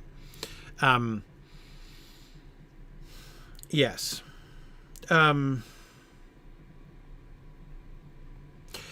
This would this make Morrowind pregnant at the summit with Lilith? It depends on the passage of time. Although that would make a lot more sense why Rion that would help add to the reasons why Rion's Rion coming, would be there to help. Yep. Yeah. If she's pregnant and watching young Turin. Mm-hmm. Am I the only So- one who wants to make preschool Turin like a complete nightmare to watch? Oh, like no. This checks out. the series of really, really bad. I mean, can you imagine how bad the choices Turin at the age of 4 would be making? I mean, But he's still so charismatic and adorable that everybody just loves him anyway. yeah. My son has this impact on people. He is a ball of destruction who just demolishes everything in his path. Yeah. He's 2. Yeah. But he's a 40-pound little bruiser, and he just obliterates everything. But he's so cute, and he just smiles Yep. so broadly as he rips apart your stuff that it's really, really hard to get mad at him over It's it. Turin in a nutshell. It's Turin's whole career right there. That's it. Yeah, that is true. Okay. I will also- point out then that we're putting Rion at the 15 to 16-year-old age range during this time period. If So- anyone's counting. Right. Well, that's the thing, is as long as we didn't tie in the birth of Lilith, we could say whenever it was, but if it's definitely very clearly before she's born, then Rion can be no older than 16. We don't necessarily have to marry them off in episode Right. 7. So I am fine with showing a romance there with a later wedding. Okay. I'm sorry. I'm just trying to avoid the child bride situation that I we're hear you. painting ourselves into the corner. I hear you. Well, Rihanna's a challenge in this regard, right? Mhm. I mean, it's hard. She also wouldn't be considered a child in the culture in which she lives. That's so. the other thing I'm having. I a struggle understand with, that. but yeah. But we have to put an actress on screen. 16 is not completely egregious in a pre-modern society, right? No. Right. No. And yeah. And I think But there's yes, let's not cast a 16-year-old. no. Or, right. 25-year-old playing young. This game's like safe. We're gonna play this totally safe. How old was what's her face when she played the Targaryen in Game of Thrones? Well, okay. And I was, well, no, I can't even say that. I was about to say that, well, in our show, they're going to keep their clothes on, but then, like, Nienor. So maybe not. We are, in fact, going to need an intimacy coordinator for this show. Yeah. Yep, we sure are. Well, we were going to need that last season, like, for sure. For sure. For sure. Is 4-year-old Turin, is he already adopting names for himself? Oh, he's got to have a bunch of names already. Yeah. 4-year-old Turin has to have like 3 different nicknames. Yeah. Absolutely. Okay. Yeah.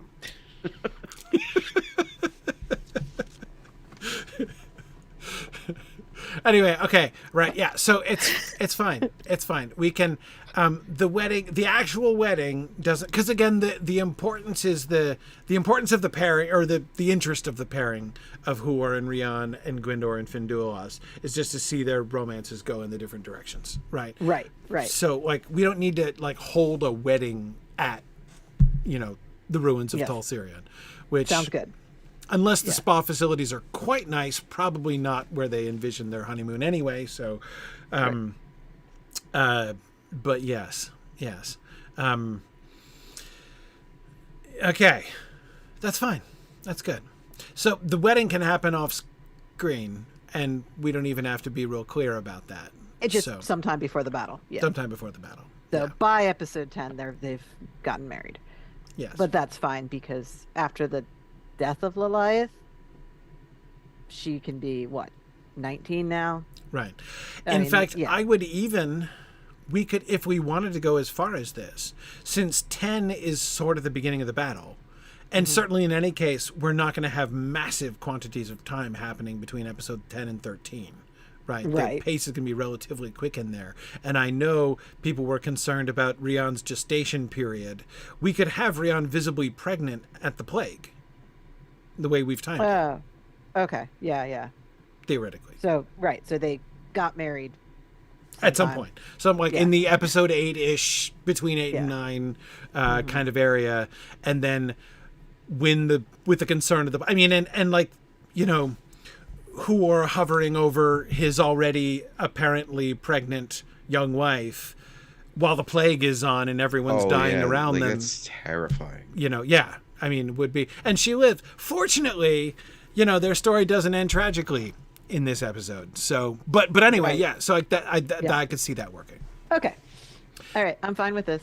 Okay. I'm totally fine with 19-year-old Rian being married and having a baby and planning her family. That is totally cool. That's right. Again, yes. Just wanted to make sure that 13-year-old Rian wasn't doing that. We're fine. No problems. And as you say, we don't have to jump up and down and trumpet the years and everybody's ages exactly. So, but yeah. Okay. But anyway, back to Galadriel, because how the shape of that plot fits in is the thing that is, I think, the last thing that we need to really sort of settle here. Okay. So, the points that you have here in as far as like what she's doing, right? We've got her learning about the men in the East in episode 2, going east, meeting with the Emperor of Bree. I can't even tell you how much pleasure that phrase gives me. I just love it so much. Meeting with the Emperor of Bree, we get introduced to the Ulfang Boar political situation. You're saying, you know, perhaps then after that, the Easterlings traveling west in the midst. Their arrival then would be right after. I like their arrival being right after, like right after, because episode 7 is kind of full with aftermath and romance, right? So if episode 8 basically becomes the catastrophic arrival of the Easterlings in the west, right? That's the perfect like momentum builder for Maedhros, right? We had a setback. Didn't look great there for a little while. The swing vote didn't go the way we were hoping it would go, but boom, look at this, right? This is totally happening. The Easterlings are here. So Maedhros, would be meeting with them there in episode 8, right? So he would have time to get back from the summit after episode 7. And so then we see him in the East, and we could introduce the Easterlings basically from the perspective of the Feanorians, right? Anyway, that happens in episode 8.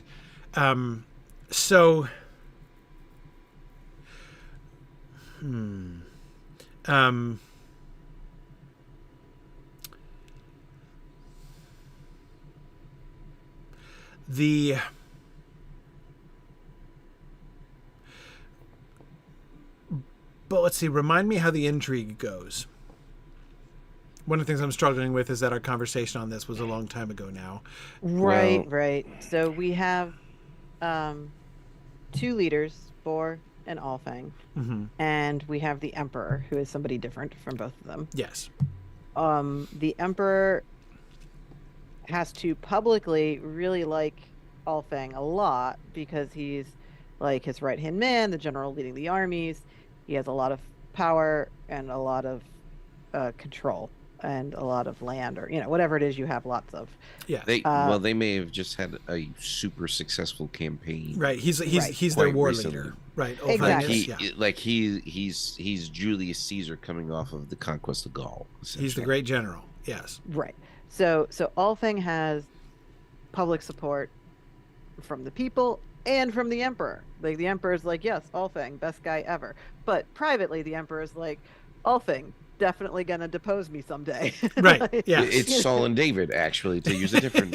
Right. Yeah, exactly. Yeah. Like, exactly. This is not gonna end well for me. Or This speaking guy's of problem. Julius Caesar, yes, exactly. Right. Yes. Yes.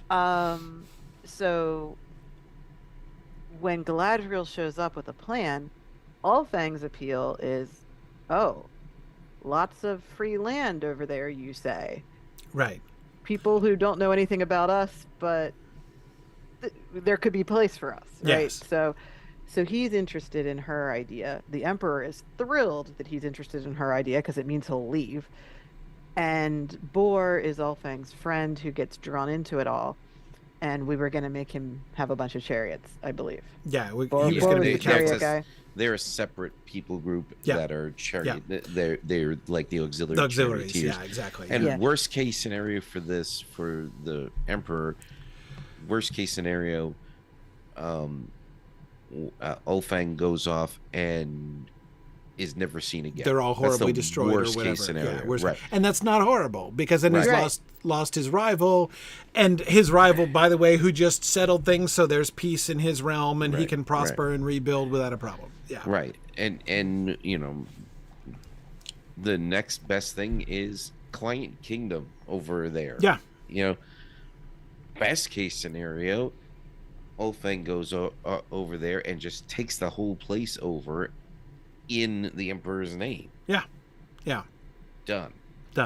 It's a Done. win-win-win-win-win situation. Yeah. Right. So that's why the Emperor is very much amenable to Galadriel's ideas.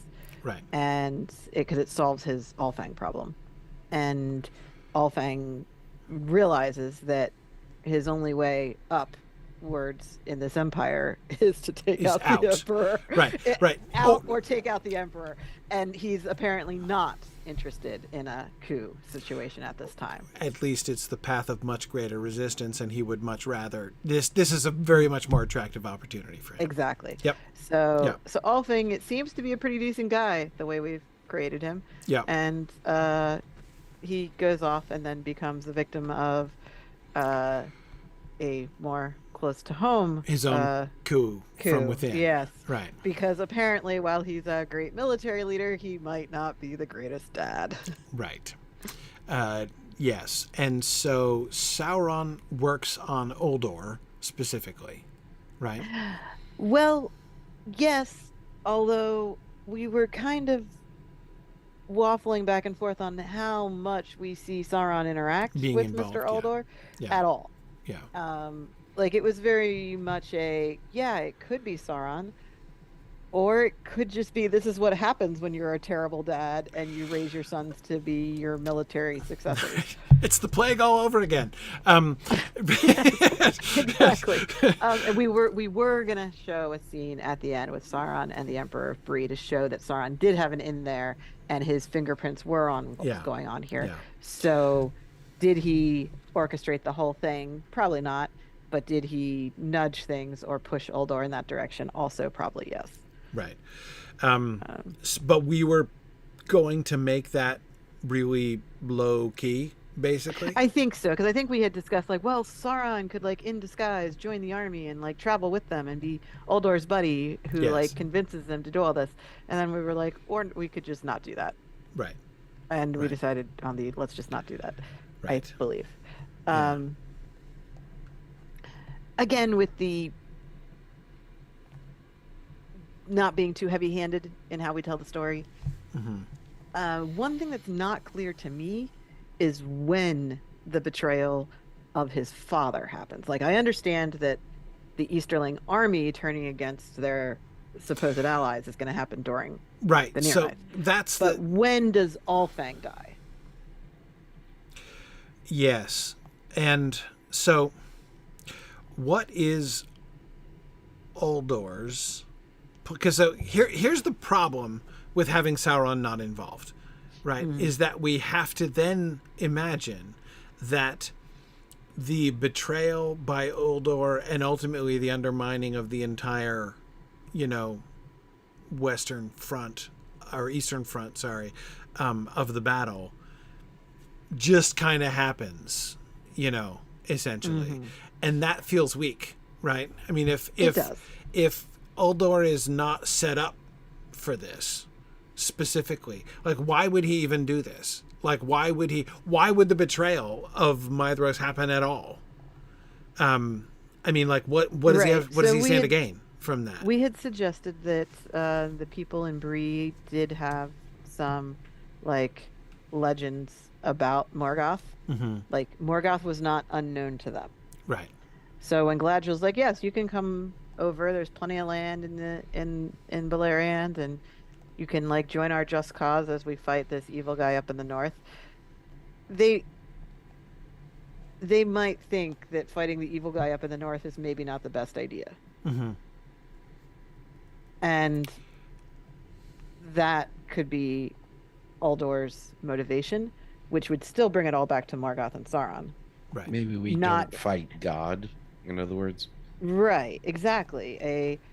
Because we know that Morgoth went to the east and established a connection with humans way back, and so he's still that guy. Yeah. To these Let people. me back this up one more step then and ask this question. What is Sauron's purpose here? We had him kind of setting up on his own. We had him last season was the beginning of his transition away from service of Morgoth, right? Beginning to question, watching Fingolfin wound him, right? That moment of him, of like the first time that Sauron experiences something like scorn for Morgoth, right? In the battle with Fingolfin. And right after that, we see Sauron setting up on his own as, running the Dark Lord playbook for the first time as Thu in Tol and Garahoth. That is short-lived, right? Thanks to Luthien and Huon. But when he goes off, but I think that we introduced questions last season about the status of his loyalty. So to what extent, so basically there it seems to me there are three options for like where Sauron's head is at this point, right? Either A, he's still a kind of sleeper agent for Morgoth, trying to still do good for the boss, and maybe kind of recover his own reputation, which he has to think must have taken a hit from the whole girl and her dog situation. So either, again, he's still an active sleeper agent on the eastern side for Sauron, and hoping to, like, later on brag about, so what'd you think of that betrayal on the battlefield? Kind of cunning for me to arrange that, wasn't it? You're welcome, boss, right? So that would be one version. The other version is he's still thinking on his own. He's still setting up for himself, and he is cultivating the Emperor, and he wants to eliminate Ulfang because he thinks Ulfang doesn't want anything to do with him. So he's going to get rid of Ulfang. So he's going to encourage Uldor to, he's going to plant the seeds with Uldor and just kind of hope that stuff all, goes to crap on the other side of the mountains, right? Morgoth and Gothmog can take care of business over there, right? Ulfang has no idea what he's getting into on the other side of the mountains. So that's fine. But I've got the Emperor here and I'm just going to focus on that and I don't care what happens over there. Or neither. Or he's just like, hiding out in the Barrow Downs, licking his wounds and doing necromancy and hanging out with. What if it's both? Or, yeah. I mean.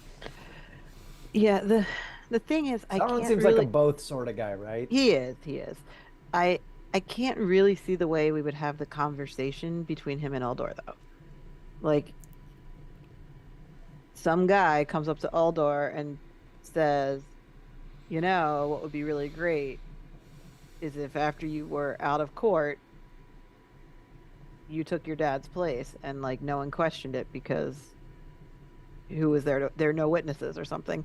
Like, how do you plant that idea in a non-obvious way? And you not wouldn't be plant like, that. You know you what would would just be great plant is patricide. right. No, you don't lead with patricide, right? Okay. You start with like, wow, are you underappreciated? Right. Yeah. Okay. Fair. So yeah. Sauron's better at this. Right. Right. But would we want to show any of that kind of conversation on screen is where I'm going. So I don't know, but I'm not even thinking about on screen yet. I'm just trying to understand for sure what the story is. But if there's nothing on screen, then like it doesn't really happen. Did it even happen? Yeah. Well, okay. So here's the thing. The betrayal of the Easterlings has to be either Sauron's victory or Morgoth's. Yes. One of them has to be pulling the strings behind that. And if it's Sauron's, we got to figure out his motivations. Obviously, Morgoth less so. He wants to win. But if we are too coy with how that's done, then it's gonna be unsatisfying. It looks like we just did it just 'cause. Yeah. So the aftermath of the Near Ninth, that is the issue of the reward of the Easterlings, suggests very explicitly, though the mechanism is never explained, like Tolkien never explains who approaches whom and when those conversations happen, right? We just know that even before they come over the mountains, some of them were already in the service of Morgoth secretly, right? How? Who recruited them? When did that happen? We have no idea, right? Tolkien never explains any of that. But that they did what they did in order to receive a promised reward from Morgoth, which ultimately they were denied, right, is a part of Tolkien's story, and it makes sense. Like it's, I think if we don't have Uldor knowingly committing treachery for this hope of receiving a reward from Morgoth, it's going to be hard to explain. It's going to make it look like we're just trying to say that, like,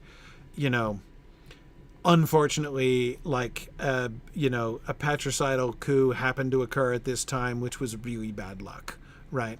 And that just doesn't, that seems like a weak story, and it seems odd. It just seems kind of a strain to imagine that. Easier to imagine somebody proposing this to Uldor. So, like, there are only 2 seeds that need to be planted. I mean, assuming the dude is enough of a baseline jerk to begin with, right? Then you only need the 2 seeds planted. Like, boy, aren't you underappreciated by your dad? And isn't he a really bad father? And then B, if you were in charge and could deliver this victory, you would receive this reward, and would become the ruler of an empire that would make the emperor back over there, look like a local, client king. So the promise of power, if he can deliver, and the riling up against his, so he's riled up against his dad already, and only need a little bit of a push to say, like, okay, there's this big possibility, and dad is the only thing standing in the way, because dad won't even listen to this, right? And anyway, my dad's a jerk and I'm resentful anyhow, so I'm gonna betray my father, I'm gonna kill my father, and then I'm gonna take over the army, and then I'm going to deliver victory into the hands of the god of the north, who is promising to make me king. Right. And that's the part that we can't lose, because the coup is one thing.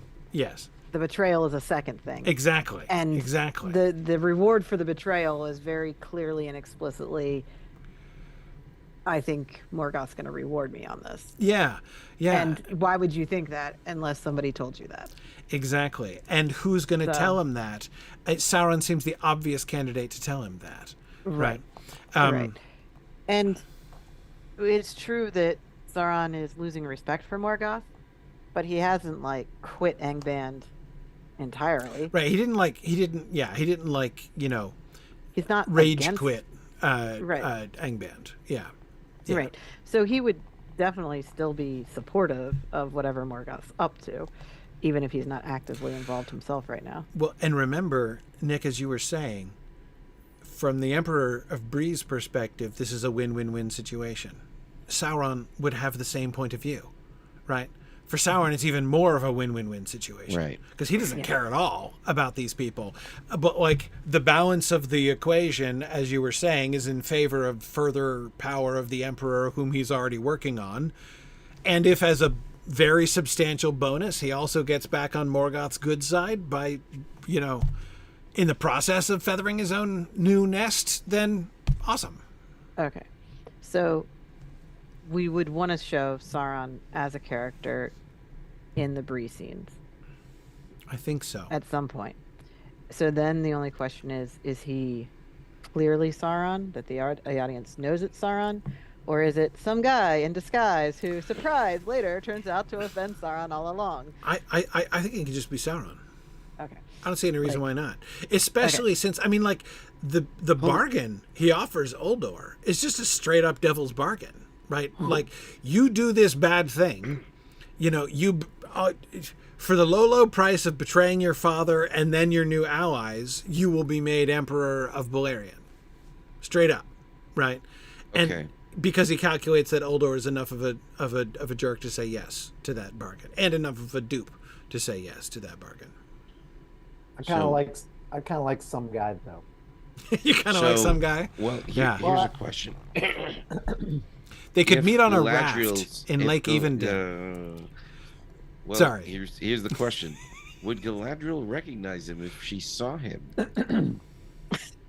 I think we've established no. Galadriel does not recognize strangers on rafts who she should No. totally recognize. Yeah. That's true. But, But, has she ever met? Has she ever met Sauron? I don't think so. She shouldn't have. Sauron was at He was in Samarath Middle-earth. Arthad, but in disguise. Yeah. So as long as he doesn't call himself Thu or Right, Sauron or right. Myron, Yeah. Right. Or like yeah. as long as he doesn't use any of his previously established names, Yeah. and Yeah. he could even call himself the Necromancer at this point, and that wouldn't, because if that part never makes it into the lore of The elves. Beleriand Yeah. and into the lore of the elves, that doesn't necessarily connect Hobbit Necromancer to Sauron necessarily. And it doesn't, and that suggests, and Galadriel doesn't have to find out about this. I mean, she Right. never has to see him.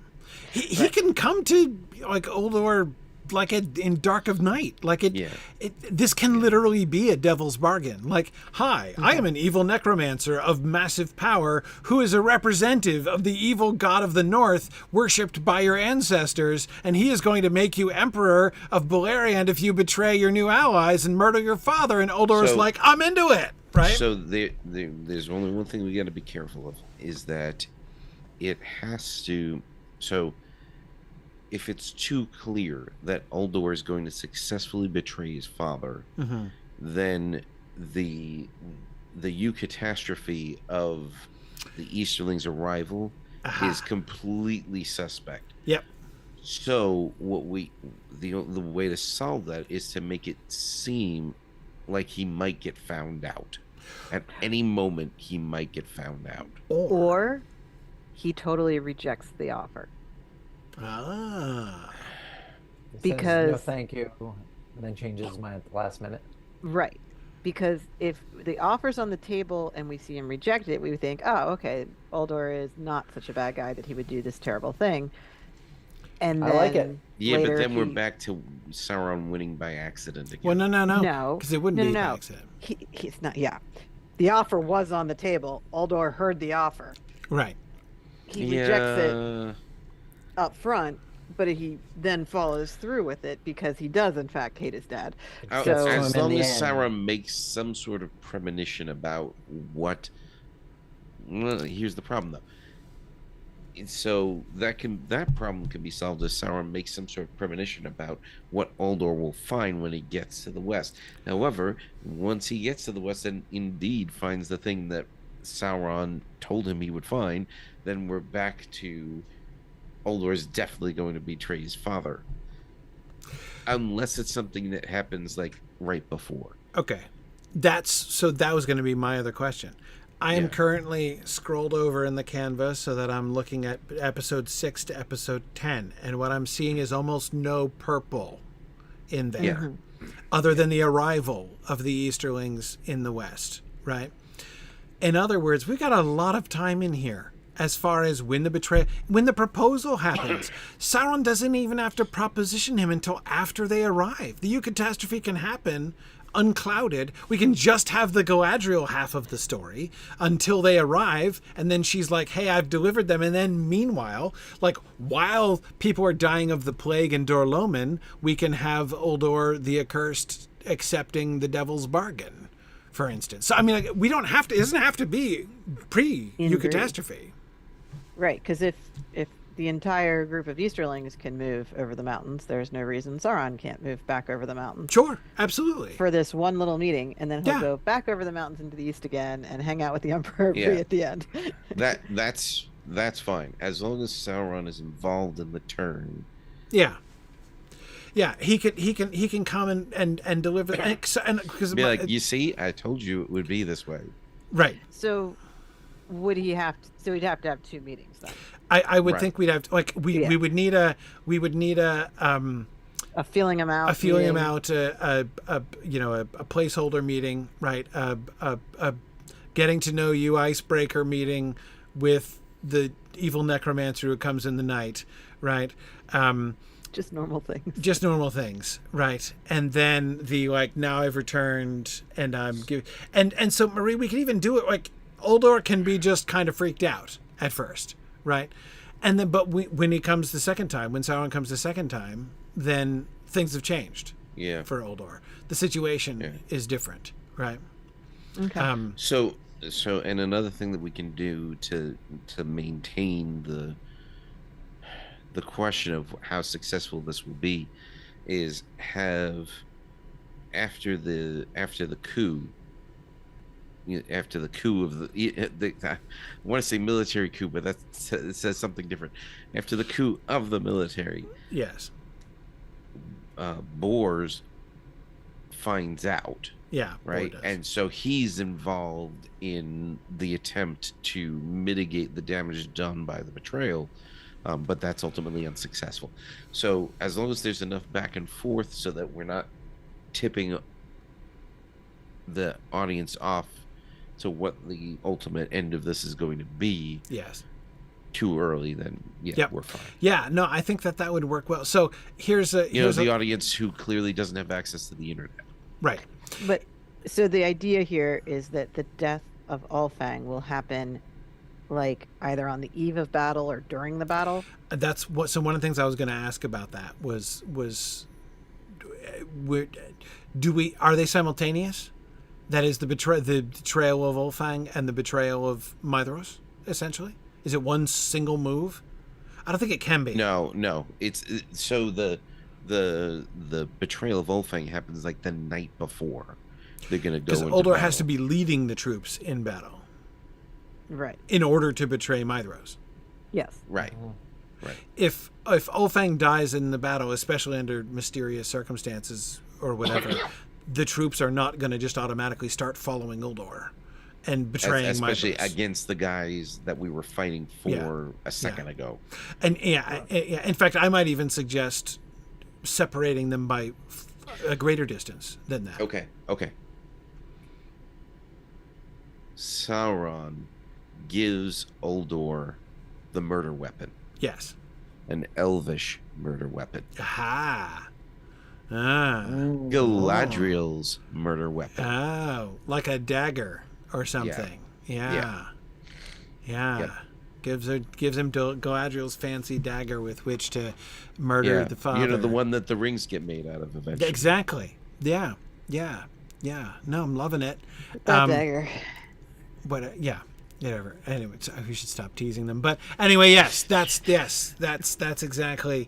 It's not like someone couldn't similarly spoof many of our ideas. But anyhow, I'm sure, yeah. anyway, no, exactly. So that's because it does seem like there does need to be enough separation so that Uldor is not only like technically like has taken over, commanding the armies, but has like recruited the armies to his plan. Right. That was the thing that I was missing the last time, because I remember that we figured out a way to like grab command and control very quickly by having the Emperor send his own personal bodyguard unit with Uldor as an insurance policy, right? And they're able to very quickly take command. But I like this better because this requires it just beggared belief that soldiers were going to suddenly follow the command of a bunch of guys who just killed their officers, especially in a situation where their main leader was this very charismatic guy who had their support. He's going to be loved by the troops. Right. Yep. Uldor's not admitting to the demise of Allfang at all. Not at He's definitely blaming it on somebody else. For sure. Yes, and it would make perfect sense that would. Now, I still don't exactly see the link. Like, what motive is he claiming for the crime? Like, why would the elves have come in and murdered Ulfang? He has to have some kind of story, but I'm not too worried about that. They're looking to. Ulfang found out the thing. He found out what they were going to do to us after the war. They were planning to subjugate us and all that exactly. stuff. They're just using us for now, and then they're going to enslave us afterwards. So he says that they're going to do exactly what Morgoth actually is going to do. So that makes it ironic and funny. Yes, like it. Yeah. No, that's good.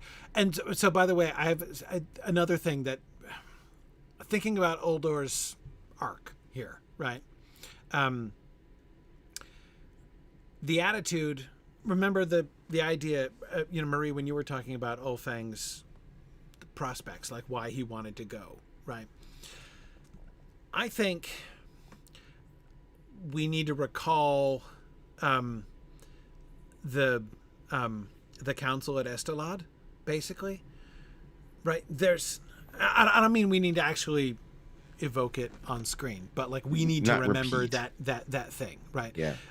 And the thing is, most of the men of the Empire of Bree aren't really going to believe in the Dark Lord in the north, right? When they cross the mountains, so they just know there's a bunch of plush lands over there, and maybe that there's some battle, but Ulfang's not afraid of battle, right?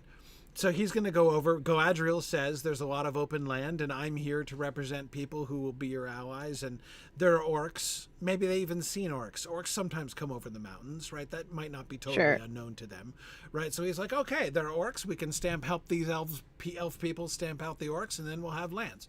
Great. She'll tell him about Morgoth, but he probably won't believe. Right? It's like, oh, yes, I've heard of this Morgoth thing. This is an old myth that my people have told for a long time, but I don't really believe it. Right? And Uldor doesn't believe it. Right? But then they cross the mountains, and Uldor might have a moment, right, where they cross the mountains and something happens, which leads Uldor to be like, holy crap, there is, like, the god of the north is real. Right? Mm-hmm. All of the legends of my people that I've heard and never really paid much attention, it's all true, right? It's all true. And the ancestral god of my people lives up. He's the enemy that these people are fighting against. So, I mean, he could have this sort of crisis, like, almost crisis of faith, right? Which softens him up so that when Sauron comes the second time, he's like, okay, I'm in, right? I'm in. I want to, because at some point they're gonna have to confront the idea, and I'm thinking that this could also be a part of. It could fit into, like, Ulfang himself. I think would would he remain skeptical? Would he come to believe the truth too? He doesn't have to before he dies necessarily. That this is an orc stronghold they're fighting would be enough for him, perhaps, but if this is what he's going to die for, it's probably good that we know what his actual viewpoint is on it. Right. Like, so he probably does need to confront that at some point. So if Uldor and Ulfang together are basically confronting, like both of them are like, we didn't believe in this and now we do, and Ulfang has a like, I am a true believer, I'm now fully with you, Galadriel, yes, it is clear that we must stand with the elves against this and help them overcome this, and meanwhile Uldor is going the other direction. Right. With it. I think probably something like that, because Ulfang's motivations for coming to Beleriand weren't very corrupt to begin with. So for him to get there, figure out who Morgoth is, and be like, yeah, I'm with that guy. Right. Like, why? Like, I know there's ancestral stuff, but still, why would he choose him? Fear. Yeah, exactly. And Ulfang doesn't seem like the kind of guy who makes decisions out of fear. Right. So but Uldor could. Uldor could. Yeah. And Uldor could be... combination of fear and opportunity. Exactly. Yeah. He is hungry for power. Yeah. And he would therefore have a bit more respect for somebody who seems to have a lot of it. Yeah, absolutely. Absolutely. So basically we're saying that Uldor has just a lot of daddy issues associated with his own father and with Morgoth, apparently, all combined together. It's projected onto Morgoth. Exactly. Yeah. So. Yep. And Sauron plays on that. And so we don't need... So Sauron doesn't have to have a big role. We don't have to do a big disguise. He just has to show up to Uldor twice.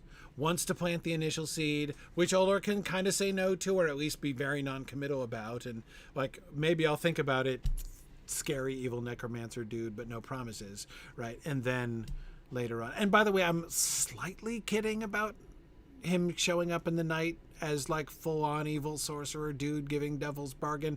My point is simply he doesn't have to pretend to be just some guy. Right. He can make a direct pitch. Yeah. He's played by the actor who plays Sauron, but he's like 6 feet tall instead of 8 feet tall. Right. He maybe doesn't have to look exactly like Mr. Bingley when he shows up, but he looks more like Mr. Bingley than normal. But the general idea being that he is trying to make an offer from a position of power. So he's portraying himself as a powerful necromancer who is in a position to be offering. Yes. And definitely still wearing a very nice scarf. Yeah. Yes. High necked clothes. High collars. High collars. Absolutely. Yes. Definitely don't want to be showing off the. Yes. Agreed. The neck tattoo that a dog left him. That's it. That's it. Yeah. Okay. So that works. So timing wise, this. So by the way, this obviously this gives us. So what I like about this is it makes the front half of the story almost all Galadriel. And it's a genuine eucatastrophic story, up through and even past the eucatastrophe. Ulfang's recognition and his like moment where he becomes like a true ally, not just an ally of convenience, right? Can look like a further eucatastrophe, like further cementing this deal. And so that can happen if the Easterlings arrive in episode 8, right after the summit. So Maedhros meets with them and Galadriel, right, in episode 8. This still gives us we've got episode 9, in which the death of Ulfang can happen, right? And in episode 10, we can be getting ready, because episode 11 is when we need to start doing the betrayal by then. So we've got episode 9 for Ulfang to die, episode 10 for Uldor to like cement his hold and get things set, right? And then episode 11, he starts to spring the plan. Right. And episode 11 is, well, hang on, because that's got to happen Like when you say starts to spring the plan, what do you mean? What is The he delays doing? in the east Oh, okay, all right. is the Yes. phase one of So the he betrayal doesn't plan. show up on time. Yeah, yeah, yeah. Okay. The deliberate, so because I mean that's the first thing that Oldor does is throw off the timing of the attack. Yes. So the army of so Fingon's army, including Windor, is sitting off, waiting, holding back from pressing the attack because they're supposed to wait They're supposed to until wait. the Easterlings Mm-hmm. arrive. And I guess there's some sort of prearranged signal because well, I guess elves could see them see them that far, but because the world is flat for them. Yes. Never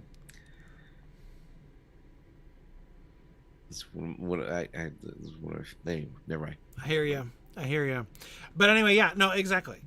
So the beginnings, like the kind of passive that is like just delaying things, beginnings of Oldor's plot, would be then coinciding with both the arrival of Turgon and Gwindor's charge in episode 11, and then we go on and the actual betrayal, like the full on Oldor and the Easterlings turn and assault Maedhros's flank happens in 12 or 13, wherever we want it to fall in there.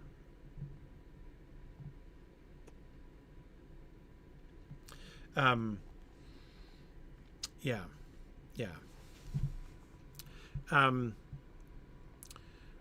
So yeah, that all seems to work. Now, we haven't exactly returned to Galadriel's role, or I mean, except for the fact that we had talked about Galadriel being the one to kill Oldor, possibly, though that's also Maglor's job, right? But yes, we promised to give Maglor another job to be heroic in the battle. Right. We can sort that out when we do the battle and stuff. But as far as Galadriel's perspective, she's gonna be totally like she's not gonna be suspicious in between the death of Ulfang and the betrayal, is she? Well, she probably would be if she was having a lot of contact with Uldor, which is why I feel like we just need to the get her betrayal out of the way. needs to happen. Well, as long as she's not right there, it's fine. Presumably she's not with them when they're being delayed. Yeah. Right? Like they may not even know that it has happened yet. Right. Right.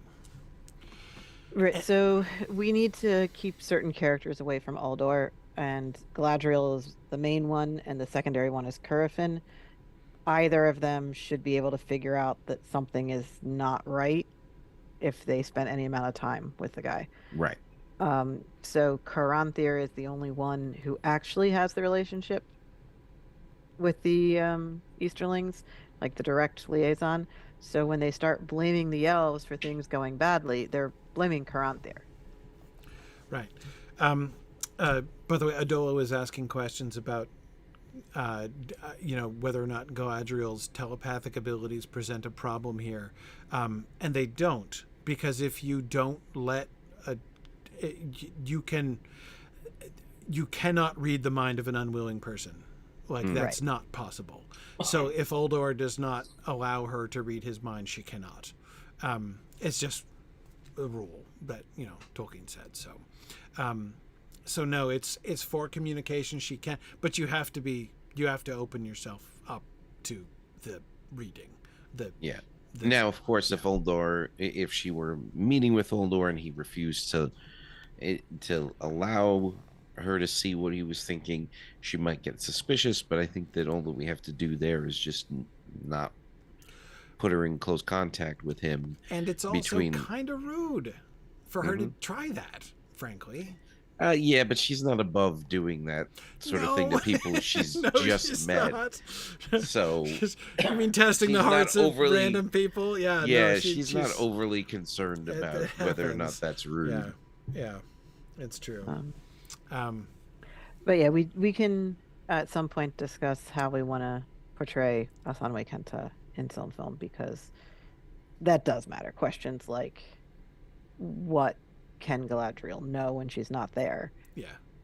is important. And I agree that not having her in the room changes the dynamics a lot. So if she doesn't know the guy, she doesn't know to be watching out for him.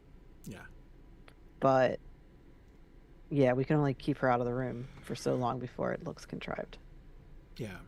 Well, I mean, if the camp isn't anywhere close, Yeah. like, so Yeah. my thought is that in order for the delaying to actually happen, they've got to be camped pretty far away from where the battle's going to take place. And I imagine that they're actually being kept far away specifically to make their presence an unknown as far as Morgoth is concerned. Right. And Galadriel, it's not like Galadriel is going to personally lead the armies of Ulfang into battle, right? No. That was Ulfang's job. That was Ulfang's job. And yeah, anyway, sorting out some of these details, there are issues that we need to sort through, but we can sort through that when we get not even to the episode level, when we get to planning the battle level, which is transitionally next, I believe. But other than that, I think we're still. The rest of the plot line, I think, works pretty well. Okay, I do have a few questions still remaining. One is, are we going to go back to Gondolin before Turgon shows up, or is his showing up truly going to be a complete surprise? I think that we have to go back at least one time, which... Why? I would vote for complete surprise. Really? Yeah, totally would. Especially if we're going to spend our whole leisurely first episode in Gondolin, get a chance to meet everybody, get a chance to, through our 3 different human perspectives on staying and trusting elves and everything, and thereby hearing from different elves of Gondolin perspectives on involvement in the outer world and everything. Everything's going to be all set up. All the major players, what they think, why they would do what they would do, and then boom, the surprise happened, and it's a surprise. Surprise to everybody, surprises the viewers, it surprises everybody. But it's not going to come out of nowhere because we had a whole episode at the beginning of the season in which we met all these people and heard from them about whether or not to do something like this. And so, it's a surprise, but it doesn't come out of nowhere. Okay. So, I mean, honestly, I was thinking just having one of one of our famous closing montages for an episode, just having Turgon staring northwards, while eagles flew overhead, like just so that he knows, to establish that he knows what's going on. Right. Because if all that's happened is these 3 kids showed up and they were like, we totally want to go fight Morgoth.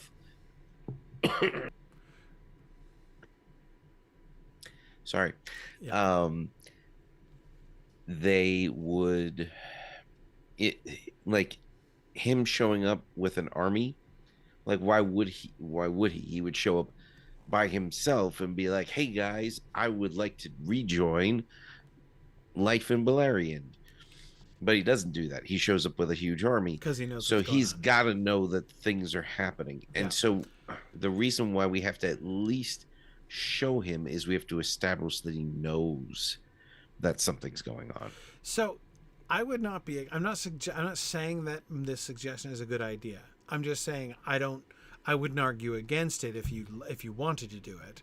Instead of showing Gondolin, we could just talk about Gondolin. Okay. Like, it could be one of those moments in which Hurin doesn't break his oath, but like everybody totally knows what he's talking about, right? Like basically, it's gotta come up as they're doing their summit, right? Somebody has to be like, so, what about Turgon? Right? Does anybody, let's brainstorm in the room for a second. Any way we can get Turgon involved in this, because that would be handy, right? And then Hurin does can anybody be all like, know where to find him? Right. And Hurin's like, I have no idea, and I can say nothing about this. However, and somebody can even say like, but how would Turgon even know of our need? And Hurin could be Yeah. all like, I wouldn't worry about that. Like, Right. And you at know, some point while Hurin's in position, he looks looks up at the and eagles. sees the eagles flying by, and Yeah. so we establish that he knows that Turgon knows. And he can, I mean, and so he can in some way, even indirectly, communicate. Like, you know, yes. Okay. He's So surprised. we're fine with bringing Gondolin up throughout the season, maybe having a brief glimpse of eagles and Gondolin to remind the viewer visually that this is a thing, but we don't need any scenes back in Gondolin of I don't people think in so. Gondolin discussing, hey, so Should we go or should we news not of go? Yeah, no, Yeah, I, yeah. I Should we go definitely or should didn't we want stay? it to be established that Yeah, that they're that gonna it We're was thinking on the about it. table. As Okay. long as we are able to establish that there's information getting back to Turgon, I'm fine with it. Okay.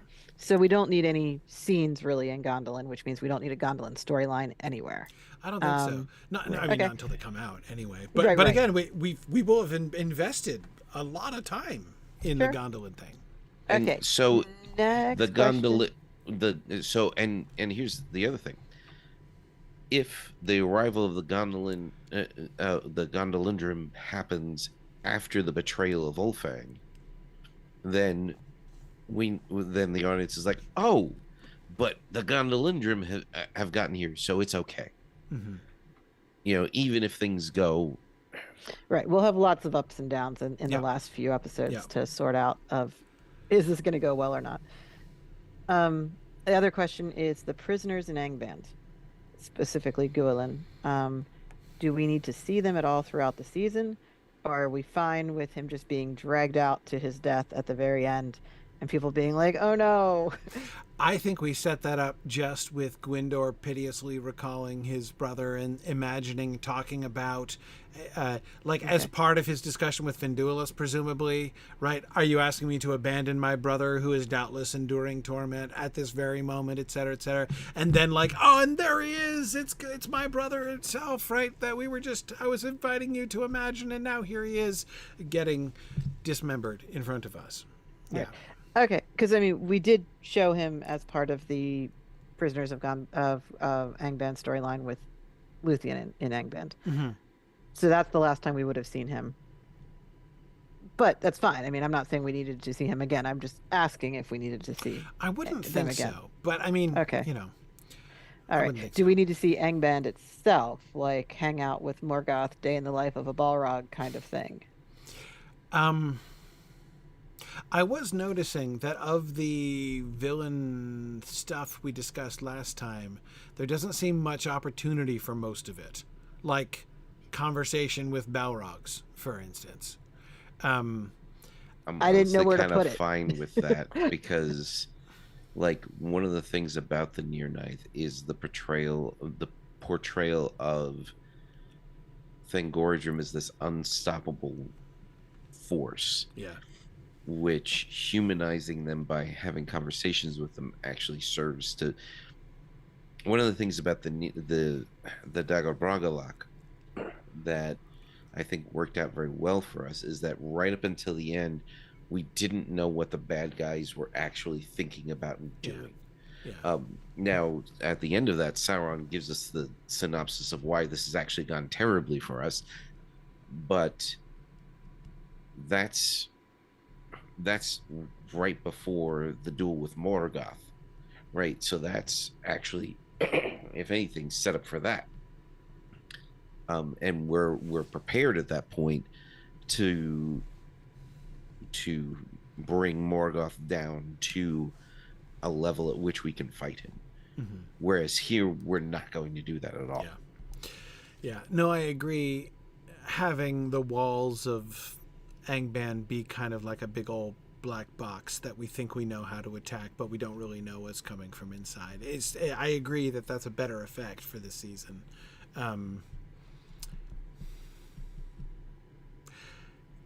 Not to mention, we spent a lot of time in Angband last season.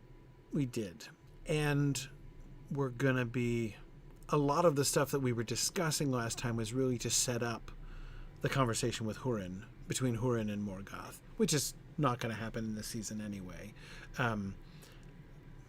But, anyway, yeah.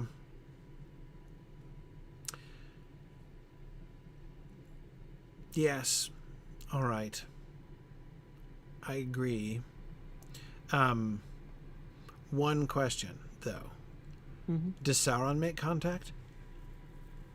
With Angband? Yeah. I think not until the end, if at all. Like He's got to want to claim his victory though, he's gonna want to say, "I because delivered this the is Easterlings." yeah. He just had a pretty significant loss of power, and he to prove that he's still got it, he would have to say, "Hey, that thing that just happened, that was me." You're welcome. Yeah. Yeah.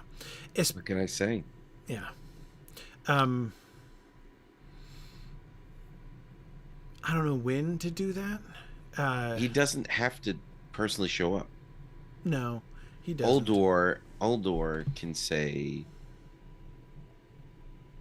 that Sauron sends his can say that the necromancer sends his Thu sends his greetings. Yeah, but they're all gonna die, so the bad. Oh yeah, he's dead. Yeah.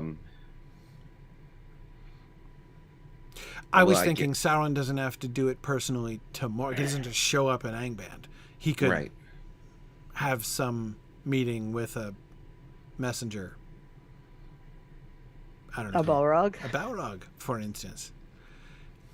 Durin's Bane and Sauron meeting for, having nachos in a truck stop up in North Beleriand and catching up.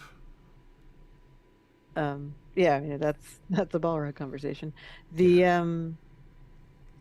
can work it out, because we were gonna have his tag at the end of the season be like hanging out with the Emperor and Bree, saying, but we don't have to do that anymore. Right. This would be instead of that, have him. We could still do it. No reason for Sauron not to move forward with the Emperor of Bree plan. Not that I have any plans for the Emperor of Bree plan long term. Yeah. But which is why it might make more sense for that tag to now be him checking in at Angband and being like, "Wasn't I awesome in that battle?" And Gotham's like, "You weren't even in that battle." Right. And he's like, "Well, I didn't fight it myself, but you did notice that giant Easterling army, yeah?" Right.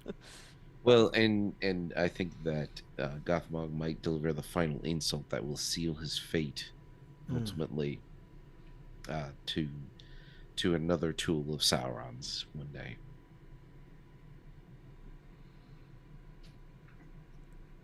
Seal Gothmog's fate? Yeah, he's working on the Gondolin weapons plan.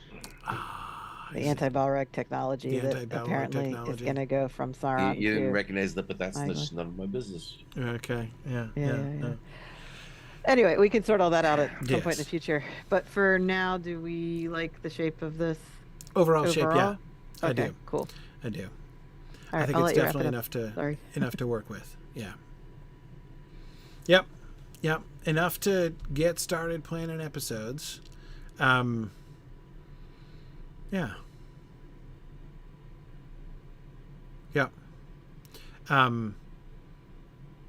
Yeah, so no, I was just looking back at because it's been a while since I looked at the beginning of the season. But yeah, no, I think this works. There's a lot to like. I'm glad we've solved the Rhiannon and Huor problem.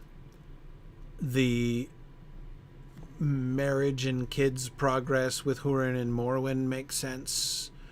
That's now like fairly compelling in how it fits in with the rest of the storyline. Yeah, good. All right, excellent.